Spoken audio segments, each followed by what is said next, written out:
venga, seguimos. La primera parte que hemos hecho tenía pensado haber avanzado mucho más. Nos hemos quedado en la parte de lo que era el deporte municipal, algunos de los principios. Ahora la idea es hablar sobre las instalaciones, sobre la red de instalaciones y los casos de éxito, todo eso concentrado en 2 horas. Y, por supuesto, dándoos pie también a que podáis intervenir, como digo, en el momento en el que queráis, ¿vale? Entonces, por intentar despertar un poco después de haber tomado el café, vamos a empezar con un vídeo de lo que se puede gastar, en qué se puede gastar una administración pública, el dinero. Yo no me posiciono si está bien o está mal, ¿eh? Yo he sido también futbolista, he jugado durante 5 años de mi vida en el Real Zaragoza, en todas las categorías inferiores, y por tanto para mí también es importante que exista un campo de fútbol de primera división, incluso que el equipo en un futuro pueda volver otra vez a la primera división, ¿no? Pero bueno, esto es en lo que se gastan a veces las administraciones públicas el dinero y que también nos condiciona a deportes.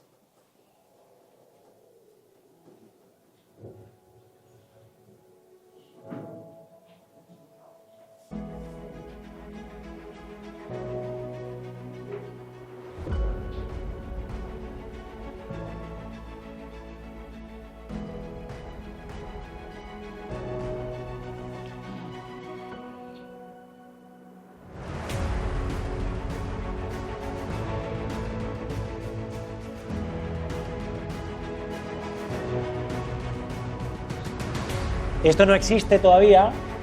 Ahora mismo lo que tenemos ahí son unas ruinas. El campo ya está derruido.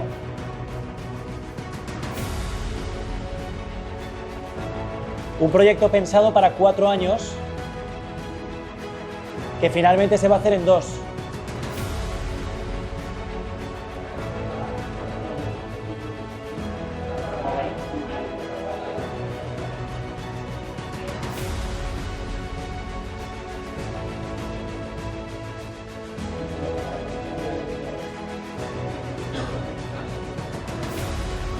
La construcción del campo se ha llevado a cabo por la creación de una sociedad pública que se llama La Romareda, la Nueva Romareda, donde hay concierto de 2 administraciones, Gobierno de Aragón, Ayuntamiento de Zaragoza y club. Todos han puesto la pasta menos el club. Por ahora.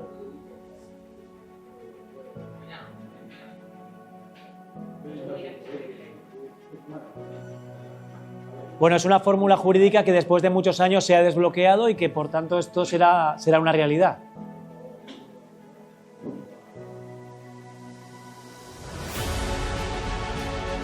Y esta ya es la imagen del equipo en primera división. Da igual porque en segunda también llenábamos la Romareda, ¿eh?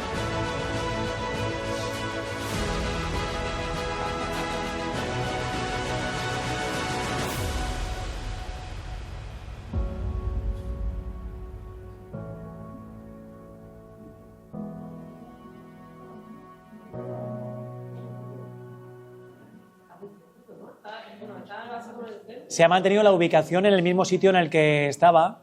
Fue motivo de mucha polémica también.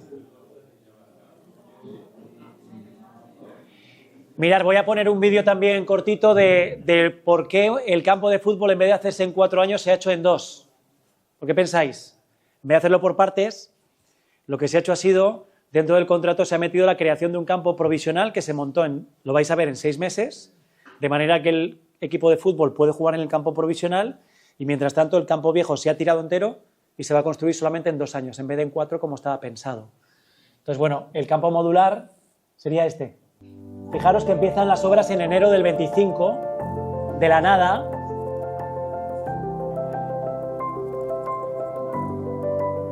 Esto era la zona antigua de la Expo. En 2008 en Zaragoza se organizó una Expo, una exposición, y esto era la parte de los aparcamientos.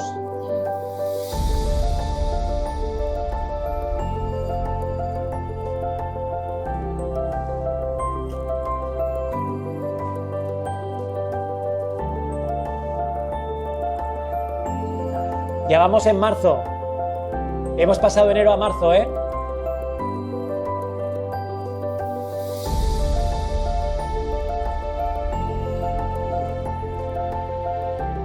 Estamos en abril.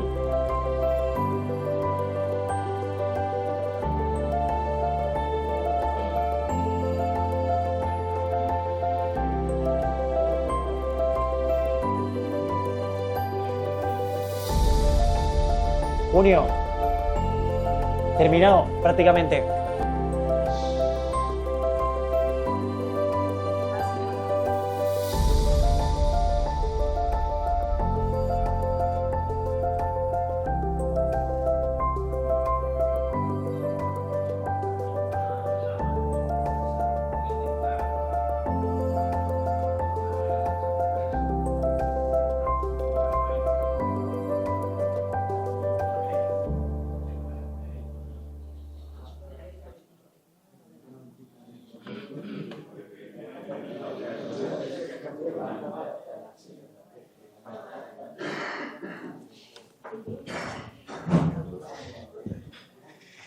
En los terrenos de la Expo, una de las ocurrencias del grupo político, como os he dicho antes, era crear la ciudad inteligente del deporte, donde nos reunimos todos los técnicos. En Zaragoza tenemos 2 cabezas, Servicio de Instalaciones Deportivas, donde estoy yo, y una sociedad pública. Y una de las instalaciones que dejamos fuera de esa ciudad inteligente del deporte fue un campo de fútbol, porque pensábamos que la ciudad ya tenía campos de fútbol. Ahora mismo lo único que hay construido ahí es precisamente lo contrario, un campo de fútbol, ¿no? Pero bueno, es una anécdota. El tema es ese, ¿no? Que como ciudad, pues es una instalación muy potente, muy necesaria también, porque la antigua Romareda se caía a trozos, pero eso al final estamos hablando de 200 millones de euros, pues que tienen que sacarlos las administraciones de algún sitio, ¿no? Y se ha ocurrido esta idea original de dentro del contrato meter la posibilidad de que la empresa pueda hacer ese campo provisional para adelantar bastante los plazos y poder ser un estadio que estará preparado con 45.000 espectadores para el próximo Mundial de España de 2030. ¿Solo 200? ¿Te parece poco? Sí. Sí. Hombre, al presupuesto que tiene otros estadios, a lo mejor es que los otros hay especulación y tal, pero bueno, en fin, sí. Lo considero poco dinero. En principio el contrato salió por 160 millones, ¿eh? Con IVA incluido. 45.000 espectadores, sí. ¿Y qué se hace luego con el profesional? La idea es que el provisional tiene 20.000 espectadores. Lo que habéis visto es un campo de 20.000, hecho en 6 meses. Ya lo habéis visto cómo, ¿no?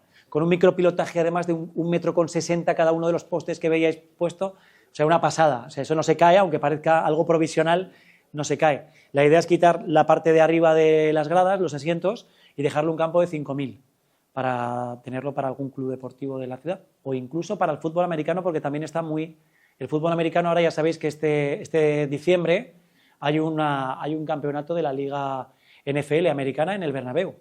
No sé si lo sabéis.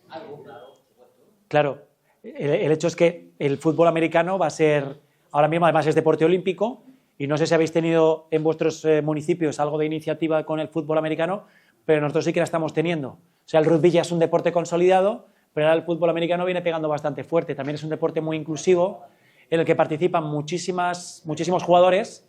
No estamos hablando de un campo de fútbol, de un equipo de fútbol que hay 11, como mucho 16 convocados, más los entrenadores. Aquí estamos hablando de 40 personas que acuden a cada partido, ¿eh?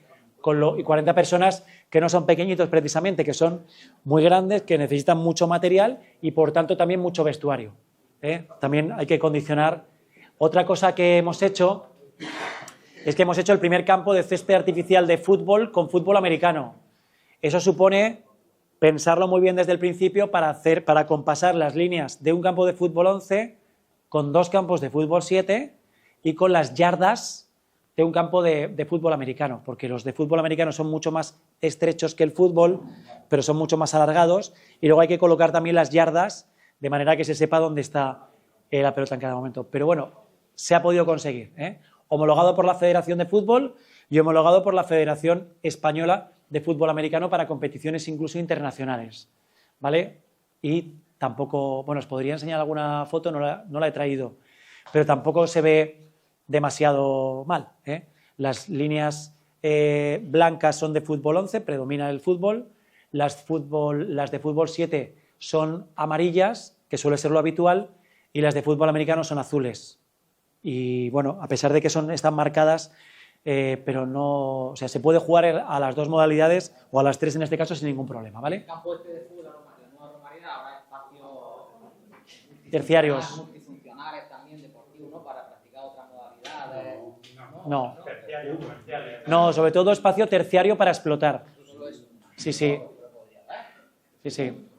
Otra de las fórmulas de financiación por parte de los clubes de primera división, están siendo los palcos. Los estadios ya vienen con palcos VIP, donde las empresas están pagando pues muchísimo dinero para poder alquilar un palco durante todo el año, y es un dinero que perciben los clubes también para financiarse. Yo tuve la suerte, me voy a poner los dientes largos, de que el sábado estuve en el partido Atlético de Madrid y Sevilla, en el palco de la Liga, y me lo habían contado, pero hasta que no lo ves, no te lo crees.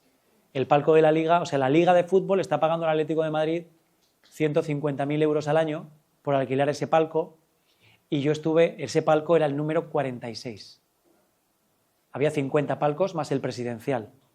50 palcos en un campo, cada partido de Liga, cada partido de Copa y cada partido de Champions lleno, con, por supuesto, comida, bebida, toda la que quieras, pero pagándole un dinero al club, ¿no? Es una forma también de financiación bastante interesante. Yo creo que la Romareda tiene algún palco, pero no tendrá 50 palcos, ni muchísimo menos. Pero bueno, que sepáis que es una... El Bernabéu cuesta por cabeza 1.200 euros. O sea, poder disfrutar de esa experiencia.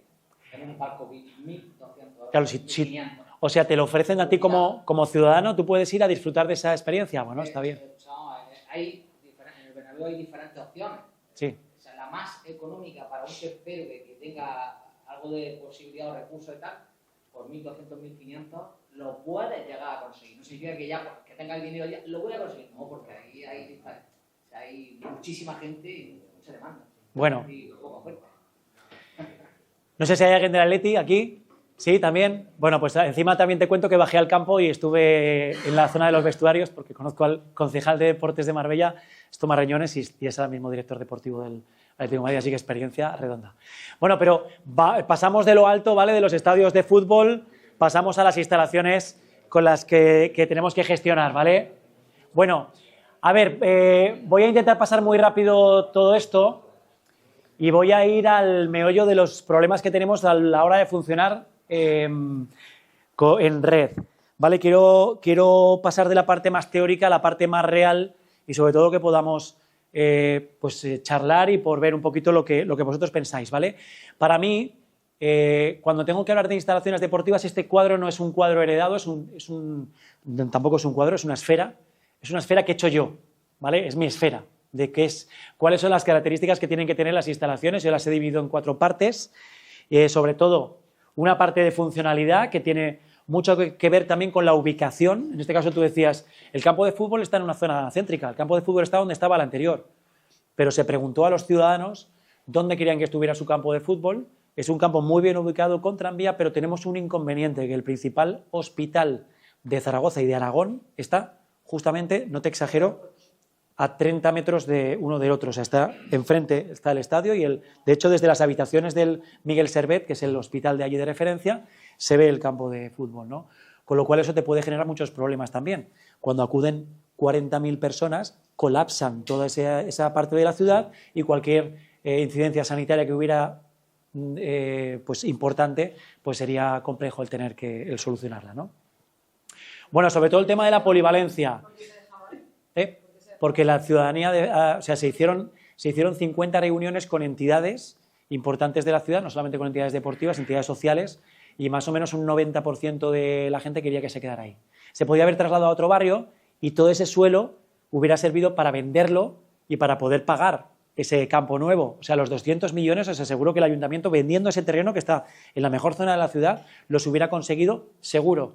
Pero, sin embargo, los ciudadanos decidieron que se tenía que quedar allí porque era un lugar emblemático y donde querían seguir teniendo el estadio, ¿no? Veremos para qué equipo, si de primera red o de segunda, pero bueno, ahí está el campo.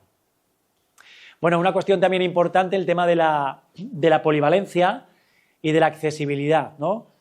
Paso rápido. Para mí la polivalencia, bueno, la planificación, sobre todo la polivalencia, que tenemos un caso, un poquito excepcional, como es el Bernabéu, un campo que ya sabéis que se abre y que el campo de fútbol luego se queda debajo y que se puede utilizar para muchas cosas, entre otras para conciertos, pero que los conciertos actualmente están prohibidos por el exceso de ruido, o sea, les ha salido el tiro por la culata, pero sí que había un contrato con una empresa de espectáculos de 50 millones de euros al año que Florentino no ha podido cobrar, porque como le han prohibido hacer los contratos, 50 millones de euros al año, imaginaros, 50 millones. Bueno, pero volviendo a nuestra escala, para mí, digamos, el sumum de la polivalencia en una instalación deportiva es el césped artificial. El césped artificial ha condicionado prácticas que antes eran imposibles. No pensemos solamente en fútbol, pensemos el césped artificial para cualquier otro tipo de modalidad deportiva también, ¿no?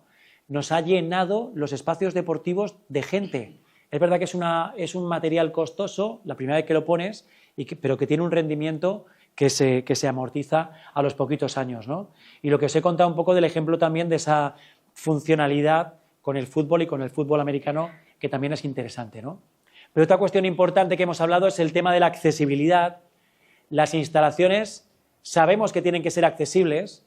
Yo he sido el director durante 8 años de una de las mejores instalaciones deportivas de Zaragoza, la piscina más utilizada, y yo pensaba que mi instalación era muy accesible hasta que se me ocurrió llamar al presidente de una asociación en este caso era de discapacitados, que vino con su silla de ruedas, muy amable, y le dije, quiero que uses la instalación, que ya verás, la instalación que tenemos, te va a encantar, pero si tienes luego alguna cosa, si se te ocurre alguna cosa que contarme después, pues me la cuentas, ¿no? Bueno, el informe que me hizo por las 2 caras, 2 hojas por las 2 caras, o sea, 4 páginas en total, con la cantidad de deficiencias que tenía una instalación que habíamos adaptado, es decir, yo tenía una visión de accesibilidad que después una persona realmente discapacitada me abrió los ojos y, por ejemplo, claro, me dijo, ¿y las perchas de los vestuarios? Porque, claro, entraba en un vestuario y no llegaba a la percha. ¿No habéis pensado en colocar una percha simplemente un poquito más baja para que las personas que vamos en silla de ruedas podamos dejar nuestras cosas? Pues yo, pensando que habíamos reducido los peldaños que había, todo era muy accesible, pues no, pues una tontada como colocar esa percha para que pudieran, ¿no? Entonces, esa visión de accesibilidad de las instalaciones la tenemos que tener y tenemos que ver con esos ojos, ¿no? Así que os lanzo esa idea, que podáis invitar a asociaciones, que las hay, de discapacidad, para que puedan probar vuestras instalaciones, porque igual muchas veces la gente no va a las instalaciones porque considera que no tiene las condiciones. Fijaros, en Uruguay, cuando hablaba de discapacidad, me decían que en Uruguay no había discapacitados. Y me lo defendían. Igual que me decían que en Uruguay no había legionela. Es que no, eso será en España. Aquí no hay discapacitados ni hay legionela, ¿no? Claro, no había discapacitados porque los pobres se quedaban en casa. No podían salir a la calle porque las aceras no estaban rebajadas y porque la ciudad no estaba preparada, pero ni mucho menos las instalaciones, ¿no? Entonces sería importante que lo viéramos con ese prisma de la discapacidad. Y sobre todo, fijaros un poquito con esta frase. En 2050, más de 1/3 de la población mundial tendrá más de 50 años, ¿no? Ya no tenemos que pensar en las instalaciones para los, como decíamos antes, minusválidos. Yo sigo escuchando este concepto. Disminuidos, discapacitados. Ahora ya hablamos de 2 conceptos. Personas con capacidades diferentes y lo que pone, el término que pone en la Constitución, que por eso se cambió, tercera vez que cambiamos la Constitución para meter este término, personas con discapacidad. Ni siquiera son discapacitados, porque cuando le llamamos a alguien discapacitado estamos poniendo el foco en su problema y tenemos que poner el foco en la persona. Es una persona discapacitada, ¿vale? Nosotros también tenemos que empezar a hablar con esos términos rigurosos y tenemos que empezar también incluso a escribir con esos términos rigurosos, ¿vale? Por tanto, constitucionalmente está el término de persona con discapacidad o personas con capacidades diferentes. Pero decía que no, el concepto de discapacidad trasciende a personas que tengan esa discapacidad y no solamente es una discapacidad física, que también puede haber discapacidades sensoriales, autismo, cada vez más situaciones que nuestras instalaciones tienen que adaptarse a estas realidades, pero sobre todo a las personas mayores, ¿eh? Lo que comentabais antes de que había un municipio que había muchas personas mayores, bueno, pues esa es la realidad que nos va a tocar vivir y tenemos que ver si nuestras piscinas están adaptadas, si nuestros vestuarios están adaptados a esos problemas de movilidad que muchas veces tienen, porque las personas mayores no son discapacitadas, son personas mayores, pero son personas mayores activas. Nosotros cuando seamos mayores, yo por ejemplo, no sé aquí en Andalucía, pero en Zaragoza se lleva mucho que las personas mayores jueguen a las cartas. A mí nunca me han gustado las cartas. Y a mí que no me lleven a bailar. Personas mayores, ¿sabes? Yo he estado durante muchos años estudiando en una biblioteca que en un cristal veía a todas las personas mayores bailando. Y a mí no me gusta bailar, a mí me gusta la actividad física. Yo, cuando sea mayor, con mis limitaciones que tenga, que las tendré, yo querré hacer Si tengo algún problema en las piernas, pues moveré los brazos. Si tengo algún problema en los brazos, pues moveré las piernas. Pero yo querré actividad. Y nuestras instalaciones tendrán que estar precisamente adaptadas para eso, ¿no? Bueno, respecto al tema de la seguridad, creo que hemos avanzado mucho. Precisamente hemos avanzado a golpe de, bueno, pues de accidentes, ¿no? Y de problemas. Cuando tenemos un accidente o un problema es cuando avanzamos, ¿no? Es importante también que podamos tener seguridad tanto en los equipamientos deportivos, porque este gesto que vemos aquí lo seguimos viendo, ¿no? También en las instalaciones. ¿Cuántos accidentes se producen cada año con porterías que la gente se cuelga y se le caen encima? Se siguen produciendo todos los años fallecimientos y accidentes por niños que se les cae encima una portería, porque a alguien no se le ha ocurrido anclarla en condiciones.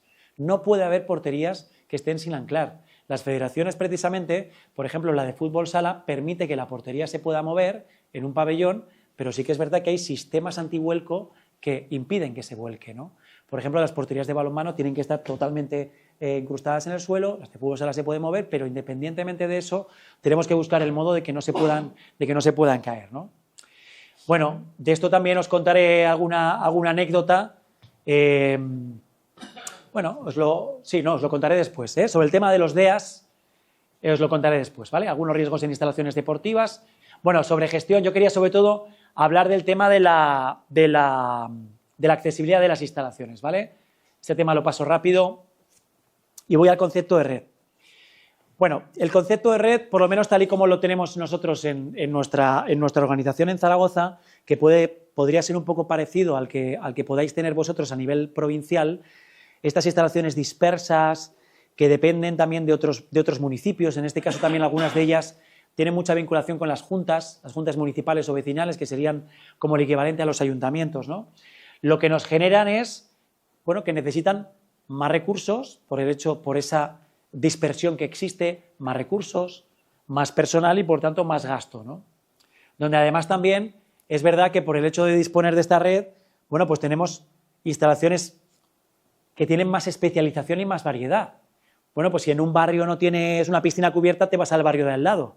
Aunque es verdad que eso cuesta un poquito, pero hoy en día estamos ultra conectados y tenemos mucha más facilidad para desplazamientos y podemos ir de un sitio para otro, ¿no? Además también nos cuesta, por el hecho de que exista esa dispersión, hay mucha más dificultad de control. Tenemos como pequeños reinos de taifas que en cada instalación se hacen las cosas de una manera y por tanto nuestro antídoto sería el tener criterios uniformes. Sí que es verdad que tenemos criterios uniformes, pero que luego tenemos que ser capaces de adaptar a nuestro entorno y a nuestras instalaciones, ¿no? Y a nuestra realidad, a nuestros usuarios, a lo que nos dicen, a lo que nos demandan. Bueno, pues estos son un poco los conceptos. Tenemos dos modelos de red. Tenemos, por ejemplo, no sé si conocéis el modelo de Vitoria. En Vitoria funcionan con un modelo muy concentrado de instalaciones. Vitoria se caracteriza porque es una ciudad muy llana, con una enorme calidad de vida. Yo creo que Vitoria, después de Vigo, siempre suele salir en los top de calidad de vida, muy bien comunicada, con transporte público, incluso con bicicletas, con parques, etcétera. Pero además también en el deporte siguen un modelo muy concentrado, donde no existen centros deportivos al uso, sino que son centros cívico-deportivos. Igual que hay una biblioteca en el barrio, la biblioteca, el centro de mayores, la casa de juventud y los servicios sociales, incluso la parte administrativa, están englobadas en un gran centro con aparcamiento, buena comunicación, etcétera, donde hay también pabellón, piscina, etcétera, ¿no?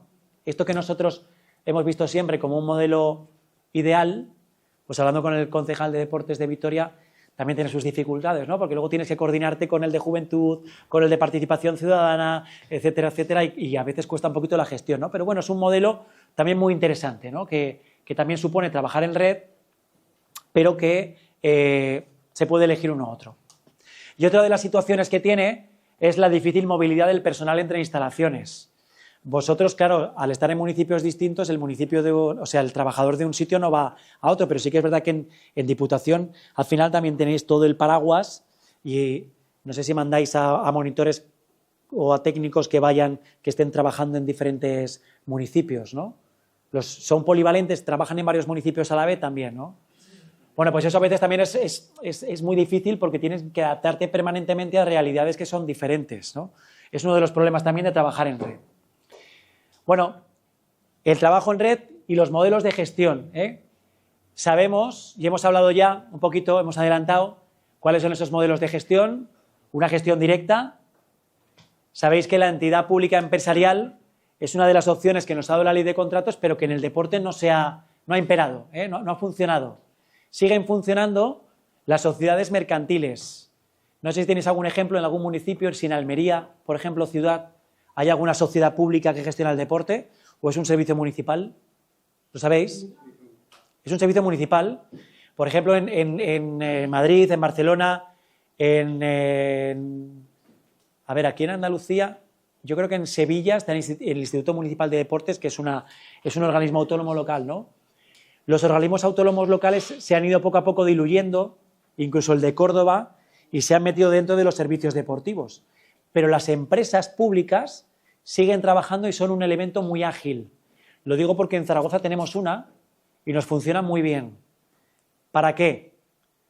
Para organizar eventos, por supuesto, pero nos hemos dado cuenta que la sociedad pública también nos está sirviendo para hacer obras y para hacer inversiones. Porque fijaros que nosotros en la administración funcionamos con presupuesto único, ¿verdad? ¿Qué ocurre cuando hay una partida presupuestaria que no gastamos un año? ¿Eh? A la hucha. Caja única, ¿no? El principio de caja única donde entra todo y donde el cierre presupuestario te hace que si no te has gastado ese crédito presupuestario, lo pierdes y al año siguiente pues tendrás que pedir otro y curarte otro, ¿no? Con las empresas públicas no ocurre esto. Todo el dinero que tú das a la empresa pública para un proyecto, lo que no se gasta un año, se queda para el siguiente. Esto que parece una obviedad, en las administraciones nos da un montón de pulmón, nos da músculo financiero para poder hacer muchas cosas, porque los contratos, ¿qué ocurre? Vale, yo le aporto a una sociedad pública, imaginaros 500.000 euros para hacer una nueva instalación, ¿vale? Pero en un contrato público, cuando licito, ¿qué ocurre? Que la empresa, ¿qué hace? Claro, la empresa presenta un proyecto a la baja y, por tanto, en vez de 500.000 euros, presenta 400.000, me sobran 100.000. Eso en la administración pública lo perdería, pero en la sociedad pública no. Tengo 100.000 euros para otros proyectos, ¿no? Y lo puedo aplicar ese año, o el siguiente, o el siguiente, o el siguiente, pero ahí lo tengo. Entonces, aparte de que los procedimientos son mucho más ágiles, porque no depende del servicio de contratación para contratar, no depende del servicio de contratación para convocar una mesa de contratación en la que se va a leer una plica simplemente y aparte el contrato de cualquier otra cosa, del puente de no sé qué, del edificio de no sé cuánto, no. En la sociedad pública se priorizan los contratos de deportes, ¿no? Y por tanto funciona todo de manera mucho más ágil.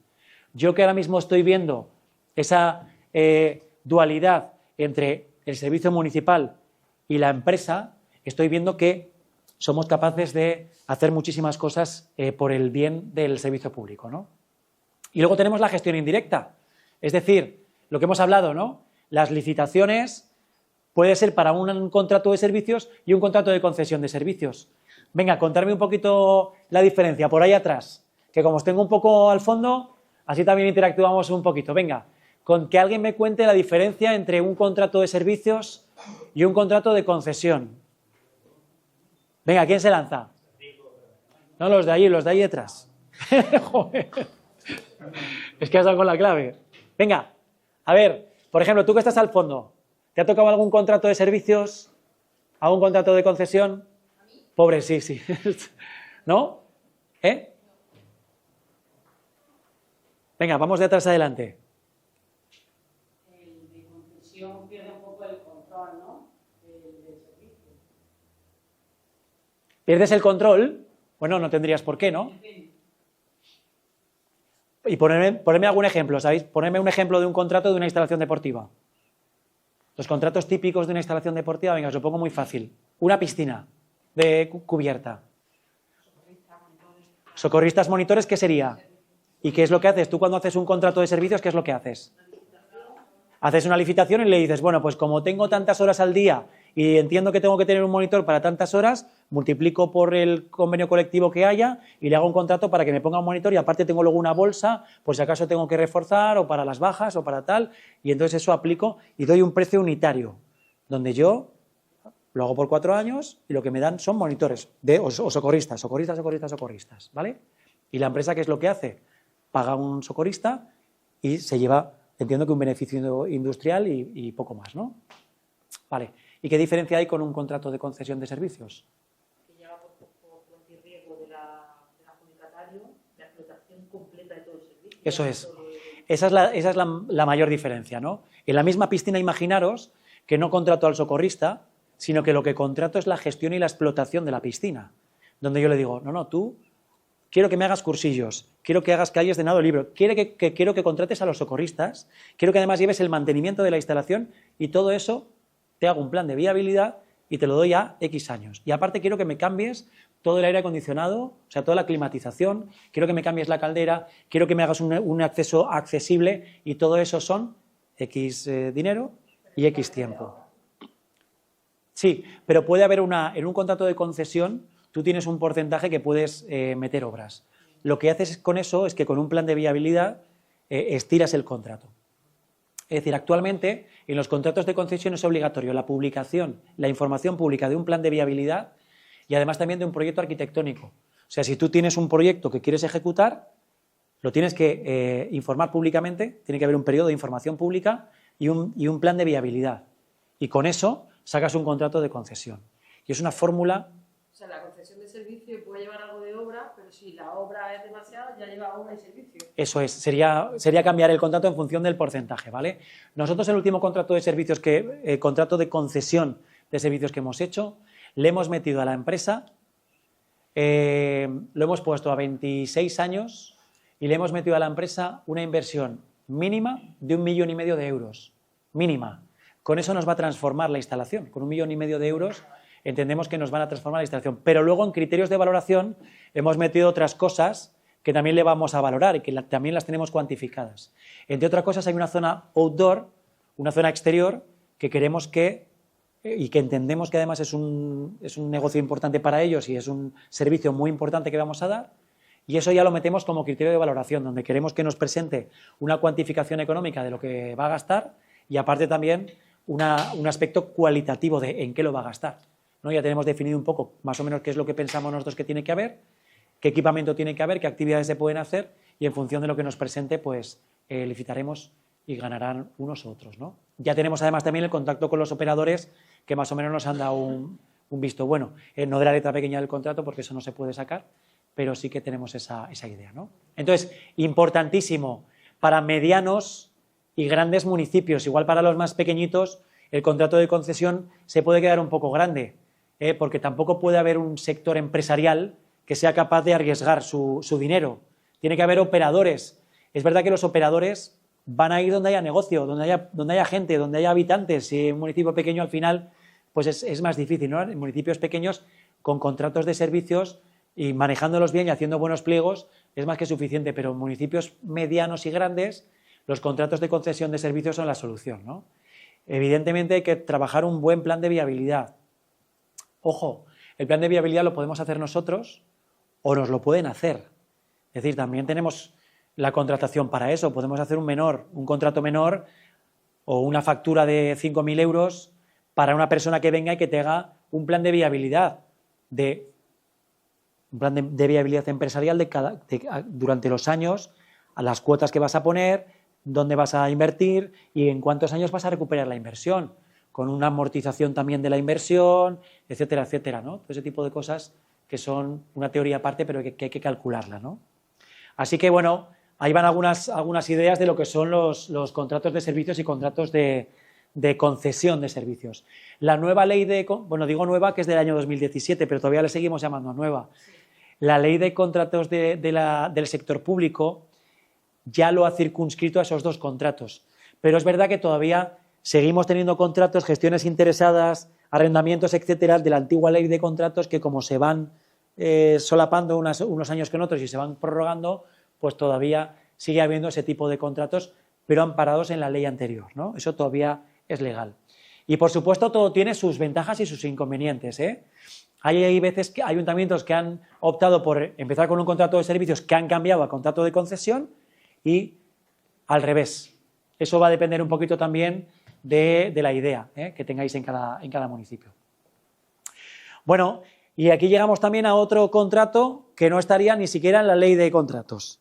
Hemos hablado de servicios y de concesión y ahora os voy a hablar de otro que es la cesión de una instalación. Que esto sí que se puede adaptar un poquito más a los pequeños municipios.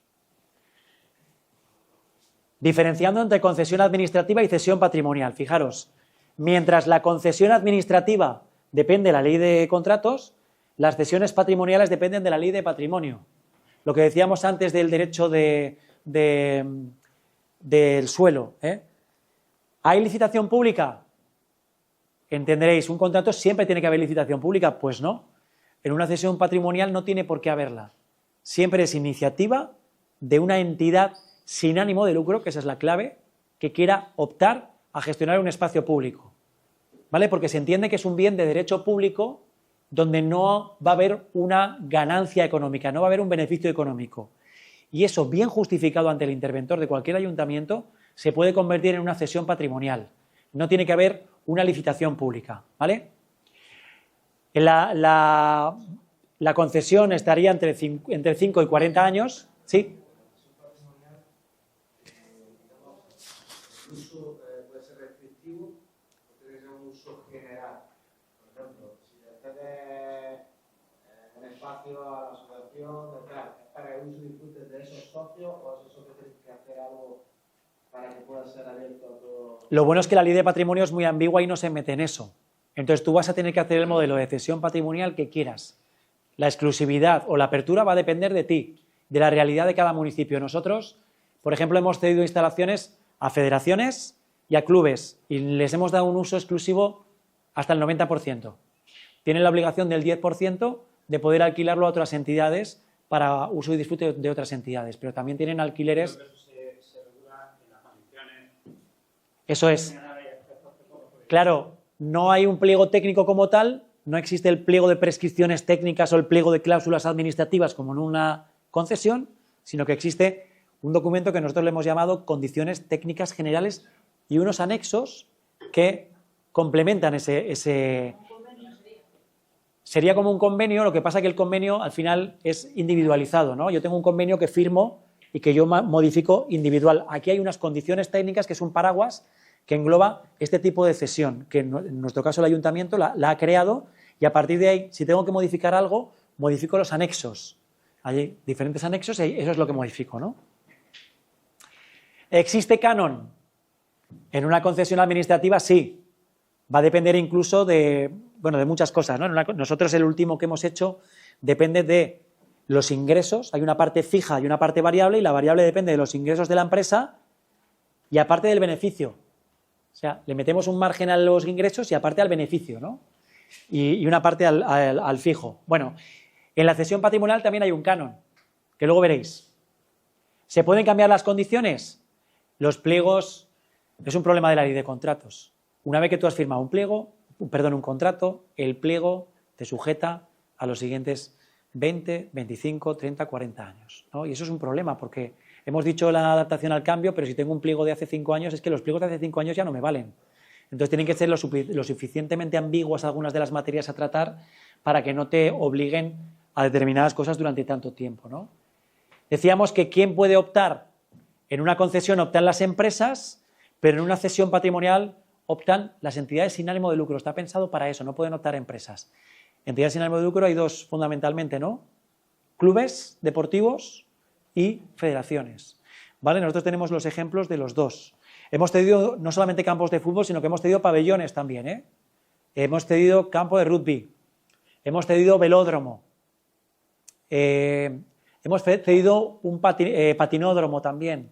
O sea, son instalaciones muy especializadas que lo hemos cedido a federaciones específicas para que lo gestionen. ¿Cómo controlar que realmente sea sin ánimo de lucro? Porque los clubes ahí hay un poco de color. Pero la figura jurídica del club es un club sin ánimo de lucro. Claro, o sea, Otra cosa es que yo entiendo que en un club, nosotros les pedimos las cuentas, ¿eh? Un club presenta una. Sí, presenta las cuentas y el club al final tiene que dar beneficio cero. Claro, pero todo el margen de beneficio que consiguen lo tienen que revertir en el objeto social. Al final no es una empresa donde hay unas ganancias. Sí, pero tú conoces clubes, como yo creo que conocemos todos, que al final es de una persona y esa persona se lucra. ¿O no? Porque yo sí conozco más a día de hoy. Sí, un A ver. club deportivo, está considerado club deportivo, pero al final pertenece a una persona que está lucrando con ellos. Pero, ¿te refieres a lucrarse el percibir un sueldo por ser, por ejemplo, director técnico del club o...? No, pues el dueño. Claro, por ser dueño no debería. Si es un club no debería. Si se controla eso, si se puede controlarlo de alguna forma... Pero sí, es imposible porque echa la ley, echa la trampa. No, es muy difícil. Esa parte es muy difícil. Claro, a los clubes ya verás que también se les da opción de explotar un espacio público. Sí, sí, sí. Entonces, al explotarlo, ya verás después que pueden conseguir rendimientos por el alquiler del espacio y luego también rendimientos por el alquiler del bar. El bar también es un motivo de financiación por parte de los clubes. Sí, sí, sí, ¿por qué no? Tú consigues rendimiento del bar y tú pagas tu impuesto de sociedades, tu impuesto de actividades económicas, igual que cualquier ciudadano que obtiene un rendimiento económico. Sí, sí. Lo que puedes lucrar es por la práctica deportiva, pero sí que puedes lucrar, ¿no? Sí, claro, tú recibes las cuotas, pero esos son ingresos del club. El bar, el alquiler, las cuotas. 35 y supuestamente tengo el 35 de gasto, ¿no? Eso es. Que me quedo ras con ras. Claro, claro. Y luego lo presentas. Trampa pesa de vivir. Claro, bien, sí, vemos la trampa porque conocemos un poquito Cada vez nosotros nos hemos encontrado que hay más clubes que llevan sus cuentas de manera muy transparente, y que al final hay algunos que incluso tienen problemas para llegar a final de año, ¿no? Y luego también hay mucha economía encubierta con el tema de la contratación de los entrenadores, ¿no? Donde siguen pagando en B, a pesar de que hay bonificaciones fiscales ya aprobadas para que haya una exención del pago a la seguridad social, pero es que luego el propio entrenador no quiere que le hagas un contrato, porque no quiere estar cotizando en dos sitios a la vez, ¿no? Es una situación, es una realidad difícil donde el club incluso se ve obligado a cobrar determinadas cosas en B para poder pagar en B. Y hay un movimiento y un flujo económico que es muy difícil de controlar, y mucho menos por nosotros, ¿no? Como administración pública. Lo tendría que controlar en todo caso Hacienda o la Seguridad Social, que ya, por cierto, la Seguridad Social sí que está entrando en algunos clubes, ¿Cuánto no compensa? Si tú tienes, evidentemente, dedicarse a los chavales, montar lo que sea, vuelve a 2.000 euros al año o tiene un importe, ¿no? Si luego como segundo, o lo que sea, pero si luego como segundo pagador, lo vas a tener que pagar íntegro, tiene un momento de que no compensa. Sí, sí. Yo creo que el segundo pagador no lo entiende nunca. No comentamos en todo eso, No. Mirad, ya que estamos con este tema, porque lo necesita. Claro, porque no llega el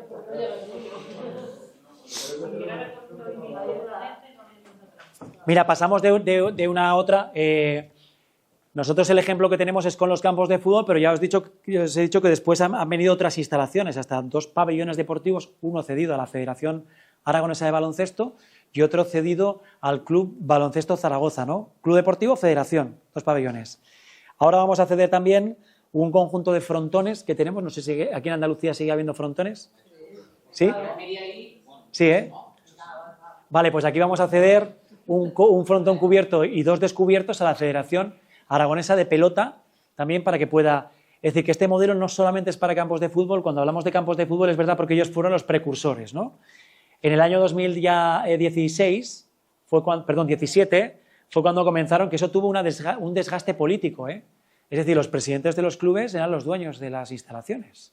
Y encima entre ellos, pues había sus negocios, sus historias, su oscurantismo también, y el ayuntamiento quiso poner coto y lo hizo con este modelo, una cesión patrimonial que la estamos controlando y donde ahora mismo tenemos una paz social, donde ya veréis que también, claro, el ayuntamiento tiene que ponerlas.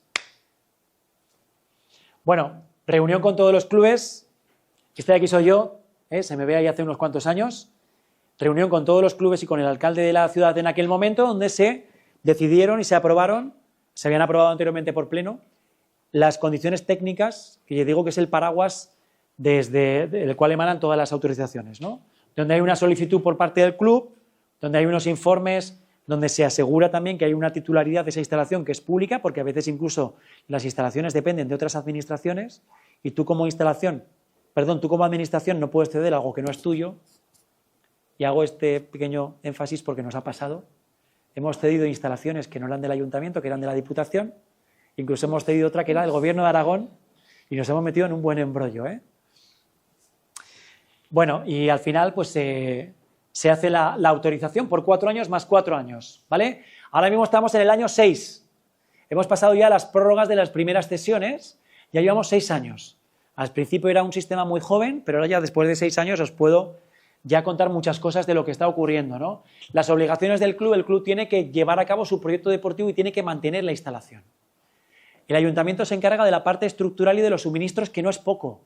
Los suministros de un campo de fútbol, por ejemplo, estaríamos hablando de unos 40 a 50.000 euros entre agua, gas y luz, ¿vale? Un campo de fútbol que tenga campo de fútbol 11, campo de fútbol 7, vestuarios 6, 8 vestuarios, unos 40 a 50.000 euros al año de suministros que tiene que pagar el ayuntamiento. Y una cosa importantísima que es el césped artificial.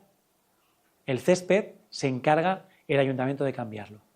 ¿Cuánto cuesta, en números redondos, un campo de fútbol 11 con césped artificial? Solamente cambiar el césped. ¿Qué me decís? 250.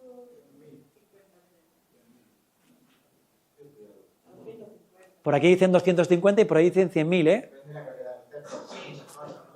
Vamos a ir a un FIFA Quality, que es el básico. 200. Vamos a dejarlo en 200. Campo de fútbol 11, 200. Pero en 200 puedes meter el riego. ¿Has dicho el riego? ¿Eh? Sí, lo puedes meter. Sí. Sí, porque los márgenes de... Lo puedes meter. Los márgenes de las empresas de césped artificial son amplios, ¿eh? Nos hemos dado cuenta que son bastante amplios y que ganan bastante dinero. O sea, 200 y les puedes meter cosas, ¿eh? Nosotros en el próximo contrato ya os contaré también que hemos metido muchas cosas. Bueno, 200.000 euros en cifras redondas. Cambiar un césped artificial de fútbol 11 son 200.000, fútbol 7 son 100.000. La rentabilidad... Perdón, ¿cuántos años dura vida útil de un campo de fútbol de césped artificial? 10. Hasta que tenga dinero para cambiarlo. Eso es. ¿Con cuántos años los estamos cambiando nosotros? Depende del uso, pero también hay una cosa que condiciona mucho, que no es el uso. Y la climatología. El plástico, por el hecho de ser plástico, se va deteriorando. Con los cambios cíclicos de temperaturas, con el sol, con el viento, con la lluvia, el plástico se va deteriorando y pierde sus características mecánicas. ¿Con cuántos años pensáis que los estamos cambiando en nuestro ayuntamiento? Nosotros 15. Y tenemos en redes sociales a un club que le ha dado por sacar las heridas de los jugadores con la sangre y nos las ponen en redes sociales para meterse con el ayuntamiento de que por qué no lo... Efectivamente, eso es. Eso es. Bueno, pues Pues por favor, vamos a cambiar un poco el mensaje, que nadie diga 10 años, porque todo el mundo está convencido que cada 8 o 10 años, incluso la federación también, por jugar en primera ref, la federación está exigiendo que el campo se cambie cada 8 años. Bueno, pues que se lo paguen ellos. Que se lo paguen ellos. Bueno, bien, nosotros hemos visto que es un modelo que merece la pena, ¿vale? Si alguien quiere más información sobre esto, el mantenimiento del césped lo metemos en el contrato. Lo metemos en el contrato, pero es un mantenimiento al año. Un mantenimiento en el que se hace una descompactación con maquinaria específica, se arreglan las juntas que haya que estén deformadas, y del mantenimiento diario, limpieza, incluso todo lo que es el cambio también de las canaletas perimetrales, la limpieza, etcétera, lo tiene que hacer el club. Que hay clubes que pues no lo hacen, o que lo hacen de... Sí. Con el suyo, que tienen alquileres, que le hemos puesto un tapete verde para que alquilen y pueden obtener dinero. Y en el bar también tienen ingresos y las cuotas de los jugadores también tienen ingresos, ¿eh? Claro, a ver, el club tiene que ser capaz de generar recursos. Si el club no genera recursos, tendría que haber algún tipo de subvención por parte del ayuntamiento. Pero con esos recursos emplearlos bien. Yo tengo clubes en los que el presidente, que tiene cerca de 80 años, es el que está haciendo las reparaciones. Que yo muchas veces le digo, pero Ángel, ¿pero dónde vas? Pero contrata una empresa si tienes dinero, si yo te veo las cuentas, si tienes ingresos. No, porque prefiero hacerlo yo, porque tal. Hay mucha voluntariedad, personas de la junta directiva que conocen a uno, que conocen a otro. Ya hemos conseguido que los clubes presenten facturas, porque luego ya veréis que también eso es importante para el canon. Pero antes hablaban con el papá de un equipo de fútbol que era electricista para que le arreglara los focos, con el que era fontanero para que le arreglara las duchas. No, los clubes cada vez van perfeccionándose un poquito más, pero tienen que ser capaces de generar recursos. ¿Cómo los generas? Pues con el alquiler del terreno, por ejemplo. Hay muchos casos, que luego el ayuntamiento no es que no permite eso, no le permite al club eso. Claro, eso lo tienes que poner en el pliego en las condiciones técnicas. Nosotros permitimos alquilar, pero las tarifas se las ponemos nosotros. Tienen que ser tarifas públicas y que se pagan además con tiempo, y eso es un recurso para el club. En todos los contratos con el bar, también lo que le decimos es que tiene que haber 3 ofertas, que tiene que cumplir una serie de normativa, y eso hay clubes que están generando muchísimos ingresos también con esto, ¿no? Fijaros, el uso por parte del club, le pedimos todos los cuadrantes, un 90% de su propio club, de sus propios equipos, y un 10% en caso de que se pueda. Hay clubes que están desbordados, no pueden alquilar, no pueden dejar el campo para que venga otro club a jugar o a entrenar. Pero, por ejemplo, nosotros en Zaragoza, no sé aquí, entiendo que también hay muchas ligas ahora de fines de semana de adultos, por eso las clínicas de fisioterapia están a tope también. Los veteranos, de hecho, fijaros, yo tengo un amigo que ha creado la liga MLA, que es una liga de fútbol 7 y de fútbol sala, todo de veteranos, y tiene 600 equipos. 600 equipos, ¿eh? Imaginaros, ¿no? Los árbitros van con una cámara, con un chaleco y con una cámara, que está conectada a inteligencia artificial, donde los padres de los jugadores o las parejas de los jugadores están viendo en directo tanto las imágenes del partido como la inteligencia artificial va leyendo el partido. Porque como ve los números y conoce las alineaciones, llama por el nombre a quien ha hecho la jugada, y no solamente eso, va comentando incluso entre los dos equipos el partido que hubo la temporada anterior, los fichajes que ha hecho el equipo, y lo va comentando todo la inteligencia artificial. Y el creador de la liga en su casa descansando. No, descansando no, pero imaginaros, ¿no? Es árbitro, él es árbitro y él es uno de los que lleva la cámara. Bueno, pues ese tipo de empresas están generando también recursos para los clubes, ¿eh? Están dando, porque están alquilando los campos y por tanto están generando esos recursos que luego los clubes pueden pagar a alguien de mantenimiento y tener esa posibilidad de poder gastar dinero en mantenimiento. Como digo, las tarifas están aprobadas por el ayuntamiento y les pedimos a todos que por el hecho de percibir ingresos tienen que presentarnos tanto la declaración trimestral del IVA como el impuesto de sociedades. Eso es obligatorio que nos lo presenten, ¿vale? Y luego lo comprobamos, ¿eh? A su vez, ahora mismo tenemos diferentes equipos, solamente estos de fútbol, ¿eh? Pero bueno, una media de 20 equipos por club, una media de 330 jugadores. Hay clubes que se van de la cabeza, que tienen 42 equipos en un campo de fútbol 11 y en un campo de fútbol 7, que no es normal. No hemos sabido limitar el número de equipos de campos de fútbol. Quizá tendríamos que hacerlo como administración, ¿no? Y establecemos un máximo anual de 420 euros al año. La media está en clubes que están cobrando 150 euros, que es muy poquito dinero. Creo que es no valorar la práctica deportiva que hacemos. Que un niño pague 150 euros al año me parece ridículo. Y clubes que están cobrando esos 400 o 420 euros, ¿no? Y los clubes tienen capacidad para generar ingresos. Claro, como ayuntamiento queremos que gestionen las instalaciones y que tengan recursos. Aparte de sus gastos, pueden hacer loterías, recibir subvenciones, organizar actividades. Incluso los equipos que tengan de máxima categoría pueden cobrar también la figura del abonado de la entrada en determinados momentos. Y más o menos tenemos una media de unos 150.000 euros de presupuesto de cada uno de los clubes. Hay clubes que tienen más, hay clubes que tienen menos, pero si multiplicas 300 y pico niños de media de cada club por unos 300 euros de cuota, pues bueno, pues te sale una buena cantidad como para poder llevar a cabo tu proyecto deportivo, ¿no? Y lo que hablamos, la explotación del bar, es una de las características que tienen, ¿no? Que hay mucha gente que la ve mal, no, es que encima estos explotan el bar y tal, y consiguen dinero. Bueno, pues sí, es una forma de rentabilizar también la instalación, y es un dinero que después se revierte en el propio deporte, ¿no? Fijaros que hablamos de que algunos campos tienen 3.400 euros de dinero anual, de dinero mensual. 3.000 y pico euros es lo que están cobrando al mes. Bar mes, sí, sí. Estamos hablando de 25, 30.000 euros al año que consiguen los clubes solamente con el hecho de tener un bar, ¿no? Y hay bares de los campos de fútbol, no sé aquí, que funcionan. Yo he llegado a ver hasta 6 y 7 camareros, ¿eh? Almuerzo tras almuerzo, equipo tras equipo, funcionando por la mañana, por la tarde, claro, al final, césped artificial se puede utilizar desde las 7 de la mañana hasta las 11 de la noche si quieres, ¿no? Muchísima utilización, muchísima gente y bueno, y al final mucho negocio que revierte, entiendo, que en el club, ¿eh? Luego sí que tenemos un sistema de canon. Esto es importante. El club que le damos la cesión de una instalación, le obligamos a pagar un canon.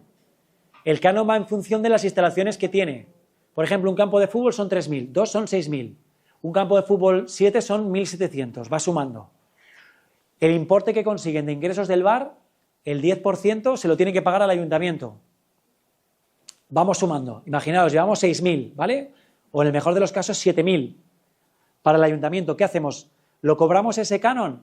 No lo cobramos, porque damos opción para que minoren el canon con inversiones y con mantenimiento. Si el club hace una inversión de 7.000 euros ese año, automáticamente el canon se queda a cero. El mantenimiento que hacen, imaginaos que tienen que pagar la legionela, el 20% del mantenimiento, eso no es una gran inversión, es un mantenimiento, ese es el 20%. Pero si tienen una persona contratada, en el mantenimiento, su nómina nos la presentan y es el 20% también, ¿no? Con eso va restando. Si tienen profesores de apoyo, van restando. Si tienen niños becados por motivos económicos, no por motivos deportivos, hasta 1.500 euros, también minoras. Y si haces actividades que tienen que ver con los valores del deporte, es decir, imaginaos que hacen, por ejemplo, una charla sobre nutrición deportiva, sobre buenos hábitos saludables y tienen que pagar a un especialista, o van a hacer una actividad para la integración, o con alguna entidad de discapacidad, por ejemplo, del barrio. Si eso genera un gasto, esas facturas también le minoramos el canon, ¿vale? Por tanto, ¿qué nos está ocurriendo en la práctica? Que el canon de los clubes es prácticamente cero. Todos los años tenemos algún despistado que no invierte y que no hace lo que tiene que hacer y nos tiene que pagar canon. Pero suele ser uno al año siguiente lo mejora. Las inversiones de un año, imaginaros que el club en vez de invertir 6.000 ha invertido, que lo suelen hacer, ha invertido 15.000. Pues el dinero que les sobra de ese canon se compensa al año siguiente. El 50% de ese año va al segundo año y el 25% de ese sobrante va al siguiente año. O sea, la inversión no solamente te vale para un año, sino para los 2 siguientes. Bueno, este es el modelo que hemos hecho, que si os puede servir en algún momento, pues bueno, pues es muy interesante. Ya digo que estamos en el año 6. Esto no hablamos de un proyecto, hablamos de una realidad y que nos da mucha paz social, excepto este club que nos saca en prensa porque los jugadores se queman y ese tipo de exigencias, pero tenemos una paz social y se está funcionando bastante bien, ¿no? Y esto viene debido también a eso, al esfuerzo inversor que hacemos para cambiar todos los campos municipales. En 2018 cambiamos 8, en 2023 cambiamos 11 y ya tenemos el contrato en 2026 de 14 campos de fútbol. ¿Sabéis una empresa potente de césped artificial? Si me tuvierais que decir una empresa potente de césped artificial, ¿cuál me diríais? Muy bien. ¿Sabéis dónde tiene la sede de Mondo? En Zaragoza. ¿Sabéis quién ganó el último contrato del año 2023 en Zaragoza? Seguramente fue el último. Lo gana todo. No, a esto no se presenta. Bueno, igual sí que es accionista de alguna empresa, ¿no? Bueno, pues ¿quién ganó el último contrato del 2023? O mejor dicho, ¿quién lo perdió? Mondo. Bueno, lo ganó OPSA, lo ganó otra empresa, ¿no? Tuvimos muchos problemas en ese contrato porque nos quisieron presentar un recurso especial de contratación, al final no nos lo presentaron, pero hay una lucha encarnizada, y digo encarnizada, de las empresas de césped artificial. No sé si alguno ha tenido la experiencia de haber puesto un césped artificial en su municipio, pero los comerciales vienen con el cuchillo entre los dientes para venderte su producto porque solo su producto es el mejor que existe y el resto son muy malos, ¿vale? Y te ofrecen un precio y luego en la licitación lo bajan al 40%. O sea, hay mucho negocio. Lo que hablamos de la funcionalidad que te produce multiplica eso por todos los municipios que hay en España y la hipoteca que tenemos tan enorme todas las administraciones con el césped artificial. O sea, hay empresas que ganan muchísimo dinero y que van en una lucha encarnizada. Arriba, en las prescripciones, pues, tiene que haber o hilar muy fino para que no te metan la bacalá. Claro, claro, ahí está la clave. Porque si no, ellos van a ir si vas a precio... Y calidades habrá... A ver, consejo, Quality Pro. Perdón, Quality Pro no olvides. FIFA Quality. Está el FIFA Quality y el FIFA Quality Pro. El Pro no. Eso es un videojuego, sí. Son unas normas básicas que te marca la FIFA, donde se analiza el comportamiento mecánico tanto del jugador como de la pelota en el campo de fútbol, ¿no? Un FIFA Quality es el básico y, claro, luego te tienes que meter un poco en unos requisitos mínimos de DTEX, de cuántos pelos tienen que meter, un poco de la densidad, todo ese tipo de cosas, ¿no?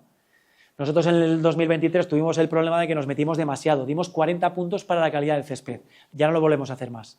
El césped vamos a marcar unos criterios mínimos y vamos a ofrecer de valoración otro tipo de cosas. Tema medioambiental, por ejemplo, puede ser un recurso. ¿Y qué es lo que...? Ahora veis que ya todos esos van con la normativa esta nueva de no poner los polímeros de... ¿Qué pensáis? No van, ¿no? ¿Qué pensáis? No, porque son hasta 2030 y tantos, te da tiempo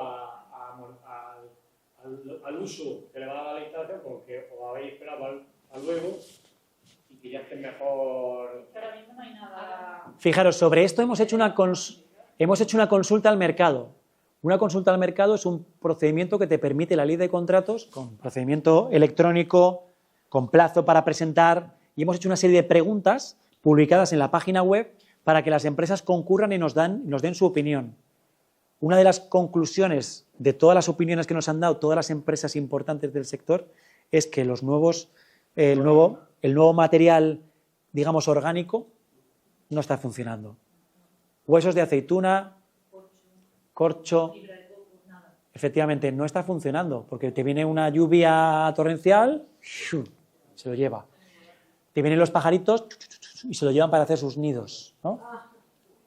Y entonces eso no te da el poder digamos, de movimiento que te puede dar el caucho. El caucho ya sabéis que además también cumple una función medioambiental, porque viene del reciclaje de las ruedas, el 100% viene del reciclaje de las ruedas de los neumáticos, ¿no? Ahora mismo tenemos o bien el relleno orgánico, que no funciona, o bien el sin relleno. ¿Y qué es lo que nos está pasando con el sin relleno? Aparte de que por el hecho de no tener relleno tienes que gastar 4 veces más, un campo de fútbol sin relleno es 4 veces más caro de uno con caucho, aparte, ¿qué pensáis que está ocurriendo? Si el césped está mullido, ¿qué es lo que pensáis que está pasando? Está más protegido, el mullido está más protegido. Dura más, sí. Pero negativamente, ¿qué ocurre? Lesiona. Más lento, ¿no? Lesiona. ¿Y sabéis lo que le pasa a los jugadores? Que se caen, que se resbalan. Entonces ahora mismo el sector, es mi opinión también, entenderlo como una opinión, porque os van a venir los comerciales, ya digo, con el cuchillo entre los dientes para venderos el campo y os van a contar que el relleno suyo es el mejor del mundo. Pero preguntar... Nosotros estamos ahora mismo elaborando un pliego sobre la sustitución de 2 campos de césped artificial y ahora mismo no hemos avanzado porque no encontramos todavía la solución. No la hay, todavía no la hay. No la busquéis. Ellos mismos nos han traído en diferentes ocasiones una solución y cuando han vuelto a visitarte a los 3 o 4 meses, mira, olvídate de lo que te dije, que esa es que no funciona y no te... Tenemos una normativa que entra en vigor a partir del año 2031, que muchos de las empresas nos dicen que al final no va a entrar en vigor. Pero bueno, que nos dice que cualquier microplástico de menos de 5 milímetros está prohibido. ¿Y alguna empresa qué es lo que ha creado? Eso es, un microplástico de 6.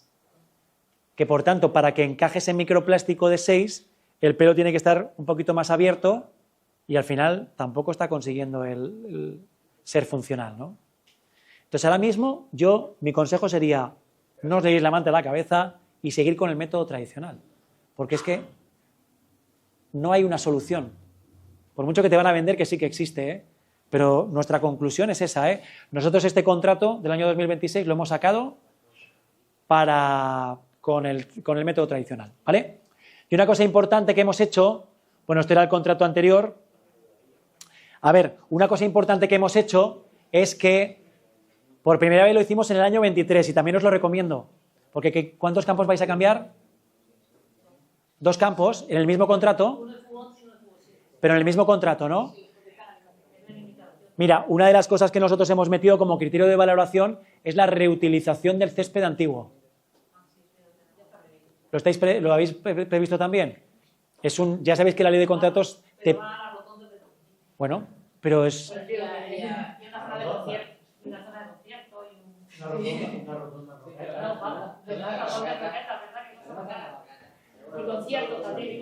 ¿Sabéis dónde iba a ir si no?